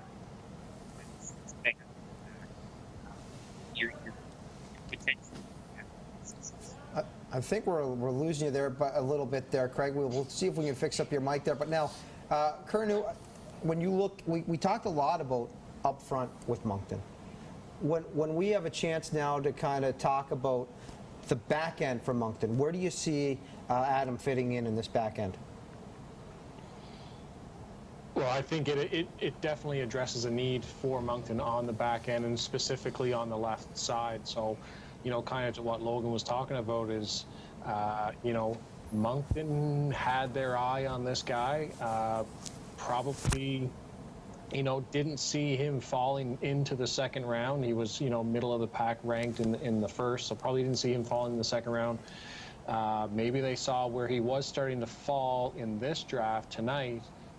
They use this as their opportunity to jump up and get him. They like his game again. He addresses a need on the back end, specifically on the left side, like we talked about. He's a stay-at-home defenseman, a shutdown guy, great skater, good transition. It's going to be a real nice piece for this Moncton team, and like we've talked about, right? This is a team that's probably 2 years away from, being a legitimate contender in this league. So, you give Fortier Jean Durand 2 years of development in that Moncton system, he'll turn into a real nice player for this team, and it sets Moncton up real nicely for when they are ready to make that championship push. Logan, what are you liking with this pick? It's becoming harder and harder in hockey to find a defenseman who prides his defensive game, but is a really high-level skater at the same time. And that's what this kid brings to the table, and good for Moncton for recognizing that. But he's also a player, you know what, he can chip in on the power play. Might not be your first unit guy, but you can throw him out the second unit, and he's going to make the good plays and the right decisions. And his skating, everyone talks about his skating ability. I mean, that's his real, huge component to his game, but he defends so well. And it's becoming harder and harder. Like I said, to find defensemen that defend well. I know that sounds ridiculous, but it's the truth.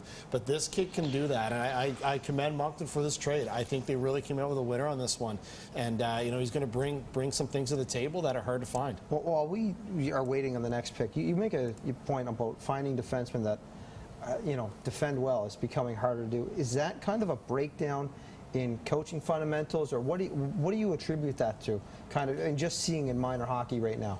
I think it's just the way the game's evolved, Mavs. I mean, hockey now is the fastest it's ever been, the most skilled it's ever been, and you know what? Almost the most wide open it's ever been to a degree too. And I think now players, you interview kids all the time. You ask them like, what kind of player are you? They're all going to say, oh, I'm a goal scorer. Oh, I'm an offensive guy. It's just, we see the highlight reels all the time. We see the stuff on social media, the guys doing the cool tricks. It's all offensive, and I think players just naturally have and organically have kind of gravitated towards that.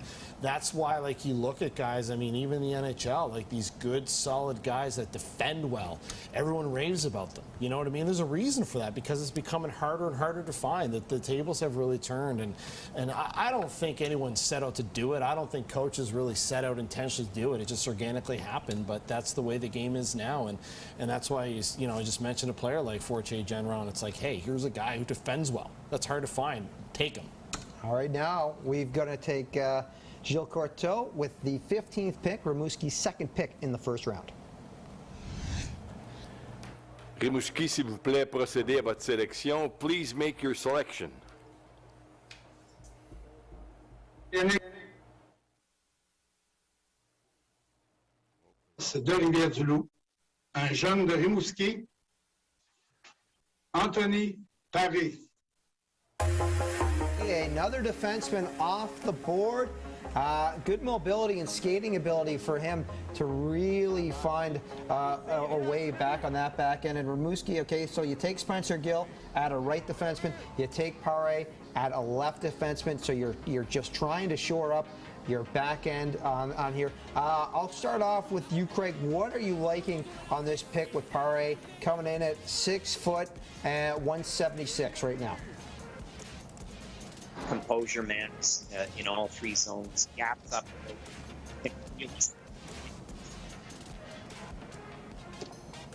I just a great net zone defense. This team can really play, and he's going to have an impact stepping in. Dave, when you look at the, we talked a bit about Spencer Gill and being a defenseman. Now, another defenseman, another high-end defenseman here for Rimouski. Left and right, you're looking to make a top-line pairing in a couple of years. No, exactly. We've talked quite a lot about Rimouski and their back end and how they're young, but they're they're ready to make that next step. We talk about Luke Coughlin last year, who was their first pick in the round, and the development path that he was on, and we saw him have success with Team Canada at the U17 level. And now Rimouski just continues to stockpile defensemen and very talented top-end defensemen. So again, they're going to be great defensively, and they added Quinn Kennedy, of course, up front tonight. So again, Rimouski just they have a blueprint in mind. Serge Beauchelet always has a blueprint in mind on how he likes to build his teams. Quite obviously, he likes to build from the back end out, as evidenced by his two picks of Gill and Paré here tonight.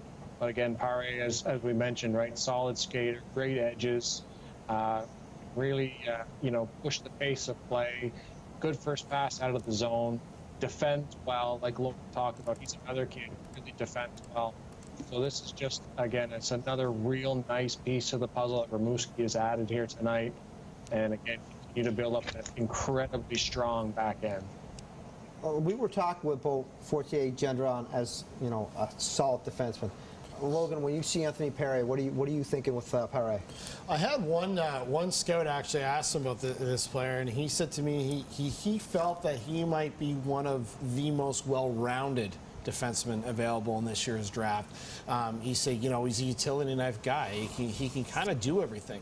Not one thing exceptionally well, but he's good at everything. And I tell you, that's something at this level that is so valued upon. And it will be interesting to see, what Rimouski does with him and what they try to morph him into. Because sometimes, players like this, they all of a sudden they become that power play guy, or they become that penalty kill defensive specialist guy. But a player like this, confidence, projection, he's going to be top 4 for sure within this league. It's just a matter of how long that's going to take him to get there. In the scouting reports we're seeing, they're talking about his shot and his wrist shot, and really his ability to play on the power play at that quarterback position. I'm very excited to see him running the point there and see what he brings in a year or two with Rimouski up there. So we'll be keeping an eye on that. And we're now moving. Cape Breton is looking like they have their final pick here in the first round. They have got a chance here at 16. Is there a need you're looking to address, Dave, right now with Cape Breton if you're seeing everything that's gone on tonight? Again, there's been such a lot of movement going on, and Cape Breton has really addressed a lot of needs within their lineup. They've moved some pieces out via trades, again, to shore up that back end. Do they look at something on the left side D? Perhaps. I'm not sure. Again, I go back to they got that high-end skill player in Will Shields. They get a good, maybe top 9 guy in De Rousseau who can probably even sneak into your top 6 in a year or two. Personally, for me, but just because I was an offensive type player when I played, I would like to see them go offense. But again, talking about, Rimouski has a blueprint. The Eagles clearly have a blueprint that they are following, and we'll see what their next pick is. We will be looking for what they make in their selection. And I'll tell you, the one thing I can be completely honest about with Cape Breton next year that you can mark down as a major factor. Opening night, they are going to sell a lot of programs because people are going to be trying to figure out just who all these new faces are, because it is a very revamped roster with the Cape Breton Eagles. And now we go to Gilles Courteau with the Eagles pick here at 16. Le prochain choix appartient at next selection belongs to Cape Breton Eagles.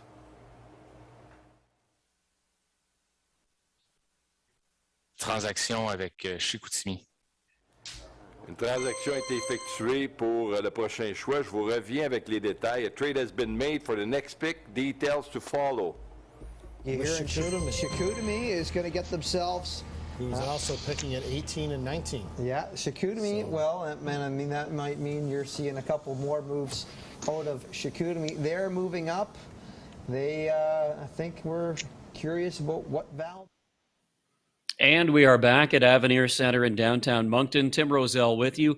This is Moncton Wildcats 2022 QMJHL Entry Draft live show presented by CSN Champlain. Well, some excitement here just a few moments ago as the Wildcats have moved up in the 2022 QMJHL Entry Draft and acquired the 14th overall selection from the Shawinigan Cataract, a trade that saw the Wildcats get that number 14 overall pick in exchange for 17-year-old forward Elie Baillargeon, the 22nd overall pick, that is a Moncton second-round pick, and the 43rd overall pick, which was a third-round pick for the Wildcats. So Wildcats send Baillargeon, a second-rounder, and a third-rounder to the Shawinigan Cataract for that 14th overall pick.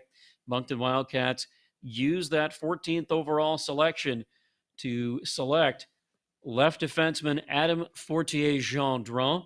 He's considered an all-around defenseman by the Quebec League's Central Scouting Service. Played last year at Collège Esther Blondin in the Quebec Under-18 Hockey League. 5 goals, 23 points in 37 games. Here's what Central Scouting had to say about Adam Fortier-Gendron.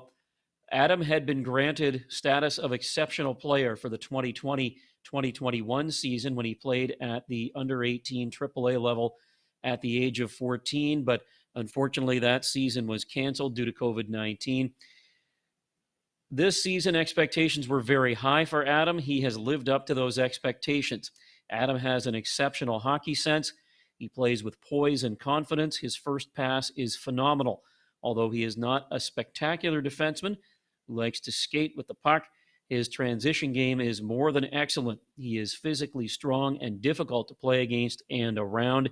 He still needs to develop a sense of urgency to dominate at the next level.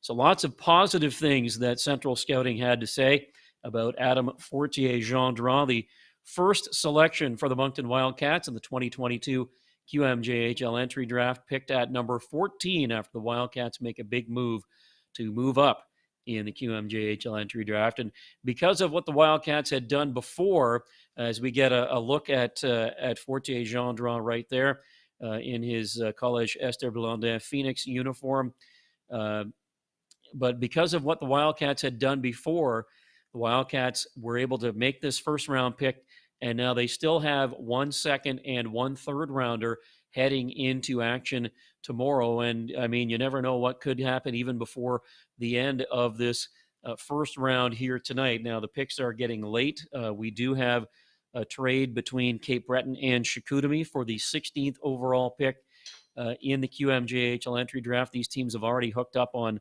one other trade so far here in the first round, so it would be interesting to see exactly how this next deal shakes down. But Wildcats putting themselves in pretty good shape for tomorrow and beyond.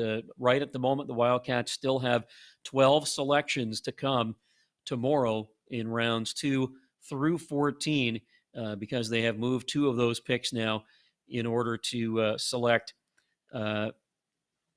Adam Fortier-Gendron. So we're looking at this draft graphic here. You can cross number 22 off the board now in round number 2, and you can cross off number 43 in round number 3. But again, still 12 picks for the Wildcats coming up tomorrow, starting with that number 25 overall pick, pending any other potential moves here tonight or even early tomorrow as well. The Wildcats, if you think about this move, this is another defenseman for the Wildcats on a team that has a lot of young defensemen already. Think of Nathan Grenier, first-round pick of the St. John Sea Dogs. The Wildcats acquired in a trade at Christmas time last year. Wildcats have Etienne Morin, who we talked to earlier tonight. He'll be entering his 17-year-old season, as will Grenier.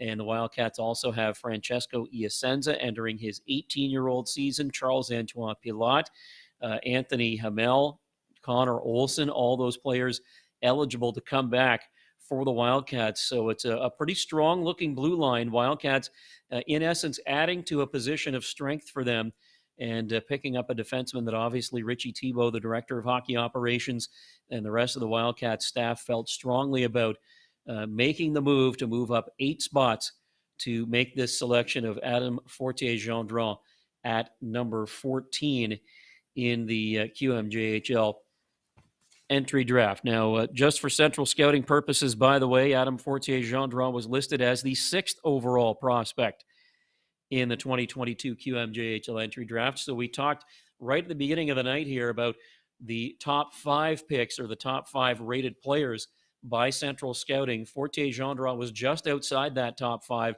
at number 6. So if central scouting's opinion of Fortier-Gendron holds true, the Wildcats may have picked up a very strong player. I'm sure they have anyway, but a player that that may have slipped down a little bit. The Wildcats making the move to move up to acquire Adam Fortier-Gendron with the 14th overall pick in this 2022 QMJHL entry draft. We are awaiting the next pick at number 16, which apparently has been moved by the Cape Breton Eagles to the Chicoutimi Saguenay. For what, we'll have to wait and see. Again, these two teams already hooked up on one first-round trade involving the 13th overall pick. And that was a trade that sent a pick, that 13th pick from Chicoutimi to Cape Breton. So we'll have to see how this one ultimately shakes down. Val-d'Or scheduled to pick at number 17, and then Chicoutimi at the moment set to pick at 18. Whether that 18th overall pick is involved in this move, we'll have to see once the commissioner reveals the details of that trade between these two teams. So it took a little while for the trading to get going here in round number 1, but ever since pick number 9, we've had what? 1, 2, 3, 4, 5, 6, 7 picks, and we've had, I believe it's 4 trades now in the last 7 picks here in round number 1. So again, it took a little while for things to pick up in terms of the deals, but those deals have come here late in the first round, and it's made for some excitement certainly around the QMJHL and here at Avenir Center with the Moncton Wildcats moving up to take a pick at number 14 here in the 2022 QMJHL entry draft. My name is Tim Roselle. You're watching live coverage of Moncton Wildcats 2022 QMJHL entry draft show presented by CSN Champlain. This night began all the way back just shy of 3 hours ago with the Cape Breton Eagles selecting Thomas Lavoie with the first overall pick in the 2022 QMJHL entry draft. 6'3" right-hand shooting defenseman. The Eagles have been busy here in round number 1. They've already made 3 picks. They were scheduled to make a 4th, but have now apparently traded this one to Chicoutimi. Whether they end up with that number 18 selection as a result remains to be seen. But 2 teams with the most picks in round number 1 have been active so far here tonight, and we'll see ultimately how things shape up between now and the end of this evening. Don't forget, you can keep track of what the Wildcats do tomorrow by following us on social media. You can find us on Facebook. Just search Moncton Wildcats. You can also find us on Twitter as well, at Moncton Wildcats, and you can get all the latest information on any potential transactions, new players that the Wildcats have drafted or acquired, and all of that and much more coming up tomorrow. That round number 2 begins at 10 o'clock Atlantic time, and we'll keep an eye on that one for you and bring you the latest information as it happens for the Moncton Wildcats throughout the day on day 2 of this 2022 QMJHL entry draft. Let's head back now to live coverage from our friends over at Eastlink Television of the 2022 QMJHL entry draft. I hesitate to say it was a calculated move, but I certainly think it was part of, we'll say, a rebranding of the team. It certainly was a small, maybe selling feature, or it shows to these young prospects who are coming in that, this team cares about its picks. This is an important day for this franchise, a turning point, if you would. Let's celebrate it. And let's keep the momentum rolling. What you guys probably didn't hear as we were kind of doing the pre-draft show is obviously they were doing a little ceremony, we'll say, behind me, and this room is amped up for training camp. Like, they are counting down the days to training camp. This group is ready to go. They're eager to get going, and it's a fantastic thing to see. Well, and I can tell you, for Drake to get back there, a visit to see his grandparents, Matt and Kay, as well, probably on the table. So say hi to Matt and Kay as well. Always great to chat with them at the rink. And we'll go to Gilles Courton with the details here. Chicoutimi, s'il vous plaît, procédez à votre sélection. Please make your selection. Saguenay-Chicoutimi est très fier de sélectionner du Séminaire Saint-François, Xavier Veilleux. Going with another defenseman here, and a guy that just really excels at a lot of everything, and you could see why that the Chicoutimi Saguenays made a nice trade here, and they wanted to move up to make sure that Val-d'Or was not taking this defenseman here, and this is a guy that is ready to play on the blue line in the queue. Yeah, and a lot of people had Veilleux ranked higher than Owen Phillips, just to give this as an example. A very complete player, played on a really good Seminar St. Francois Blizzard team. Yeah, I mean, this is a player Chicoutimi wanted. They've checked off a lot of boxes here tonight. They've addressed, a lot of corners of a team here and drafted some different players, and I like it. I mean, I mentioned it earlier, and good, well-rounded D are also hard to find, right? It's hard to find that jack-of-all-trades kind of guy, and Xavier Veilleux, that's what he is. Good size, 6 foot, 178, still young. I mean, that's good size frame and a good moving, good skating, mobile defenseman, and I think it's an excellent move for them to grab him. Craig, what are you liking with the move here? Well, when you have the CSR rank them at 9, right, and, we talked about players drop, let's focus in on what the player brings, and that's a complete game. He's a great transitional defenseman. He moves pucks very well. He's got great vision, and he brings that element of grit, sandpaper, whatever the cliche might be. But he can skate for days. Like, this kid's going to skate for days in this league, and he just has the ability to log big minutes in every situation, and that's the type of defender that you want on your back end, and especially he brings that left shot presence. So you have players with the Sags like Matteo Mann, who's going to take on a leadership role, and it really has already at such a young age. You have that presence on your back end. That's how you build, and just to see that moment shared with his family as well, it's special. And the Sags are building something special right now during this draft. At 16, I know we don't want to talk about players falling, Craig, but I will say this: is this the steal of the first round right now? There's no question it is, right? There's no question that the Sags obviously targeted this player. And again, you can talk about dropping and all that stuff. Let's put that aside. This kid can play. Craig, and he can play in all three zones. Dave, when you're looking here and putting in the defensive court, we know what Chicoutimi added to their front. What do you bring with him in the back end with Chicoutimi now? And once again, Chicoutimi obviously had this player in mind. Probably were liked seeing that he hadn't been picked up, and again, kind of doing their own analytics and saying, you know, he might not be there when we're on the clock again. And it addresses a need that they have on the back end left side. And you know, there's not much more else I can say about, you know, Veilleux, the player that Logan or Craig hasn't already talked about. Right, this guy is a complete package. He's physically mature, ready to jump into the league.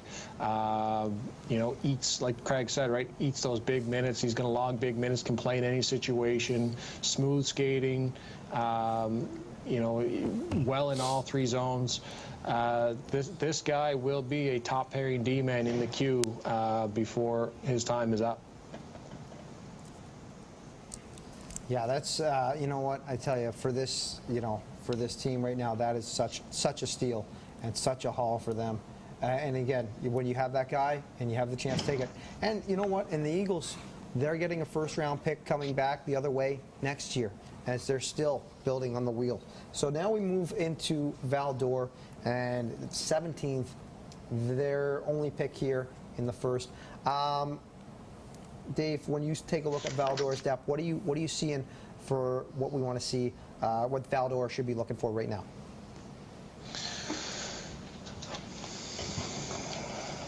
Again, help defensively. You know, they allowed the second most goals in the queue last year, so, you know, help on the back end. They've got, you know, some decisions to make in their 20 situation, of course. But, you know, again, I kind of look down this roster, and the thing that jumps out to me is, again, that help on the back end. But as, again, we've alluded to and chatted about throughout this broadcast is, you know, when it comes time for draft, you want to take the best player available, and then any holes that you have, you can certainly address via other means, aka trade. Okay, now we're just waiting here for our commissioner, Gilles Courteau, and we are going to throw it to the podium for the 17th pick. Val-d'Or, s'il vous plaît, procédez à votre sélection. Please make your selection. On est extrêmement fiers de sélectionner des Vikings de Saint-Eustache, Nathan Brisson.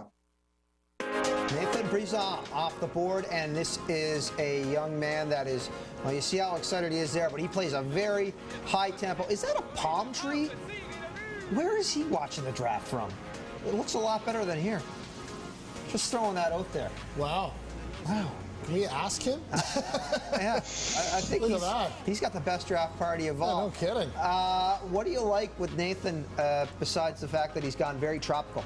Well, this is a little bit off the map here. I mean, ranked probably around mid-second round a little bit.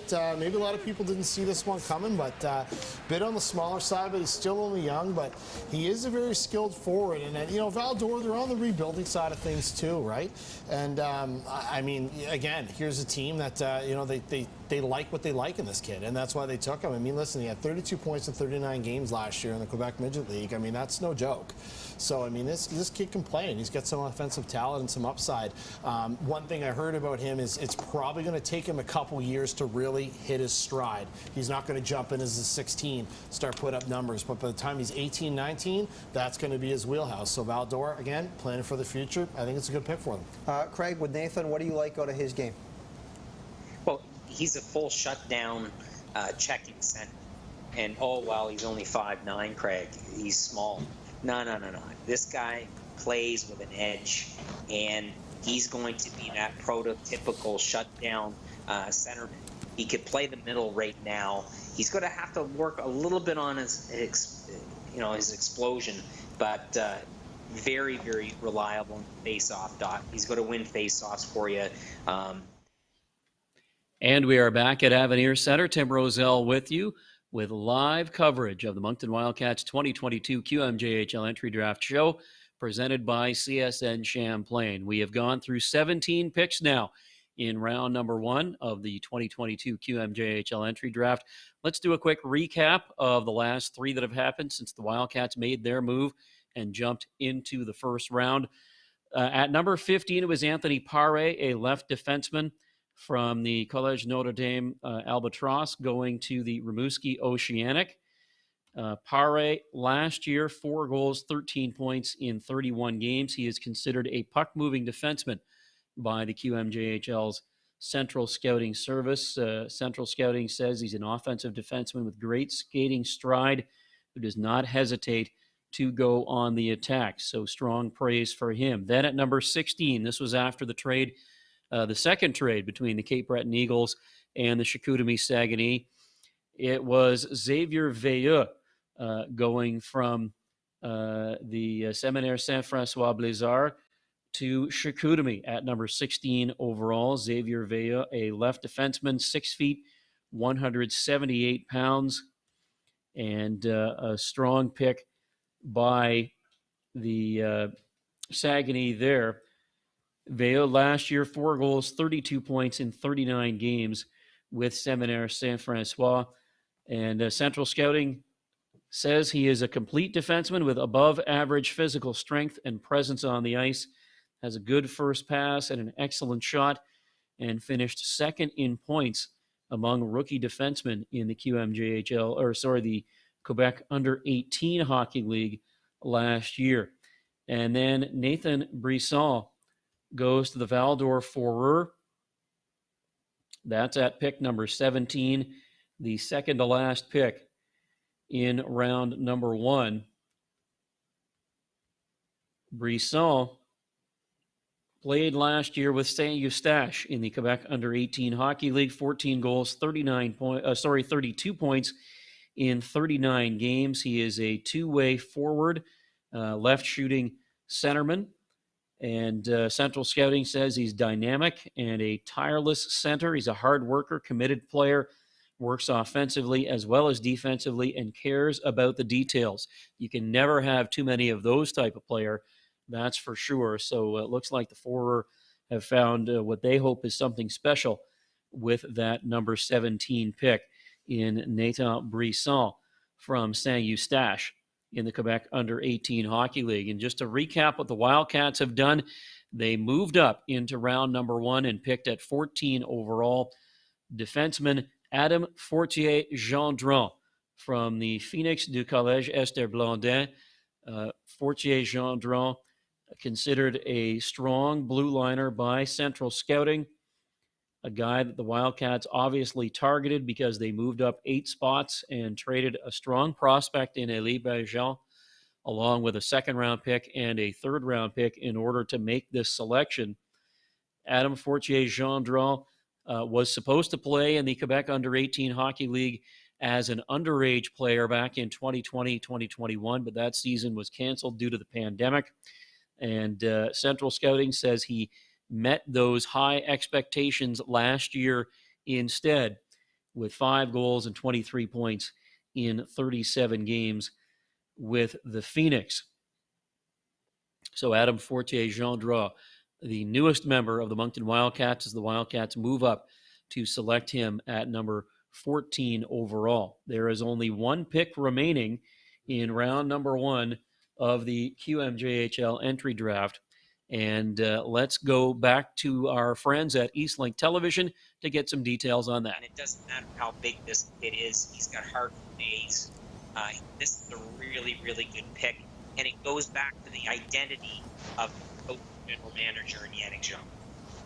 And for Leroux, again, just addressing that top 9 spot there and trying to build up that offensive threat with Chicoutimi.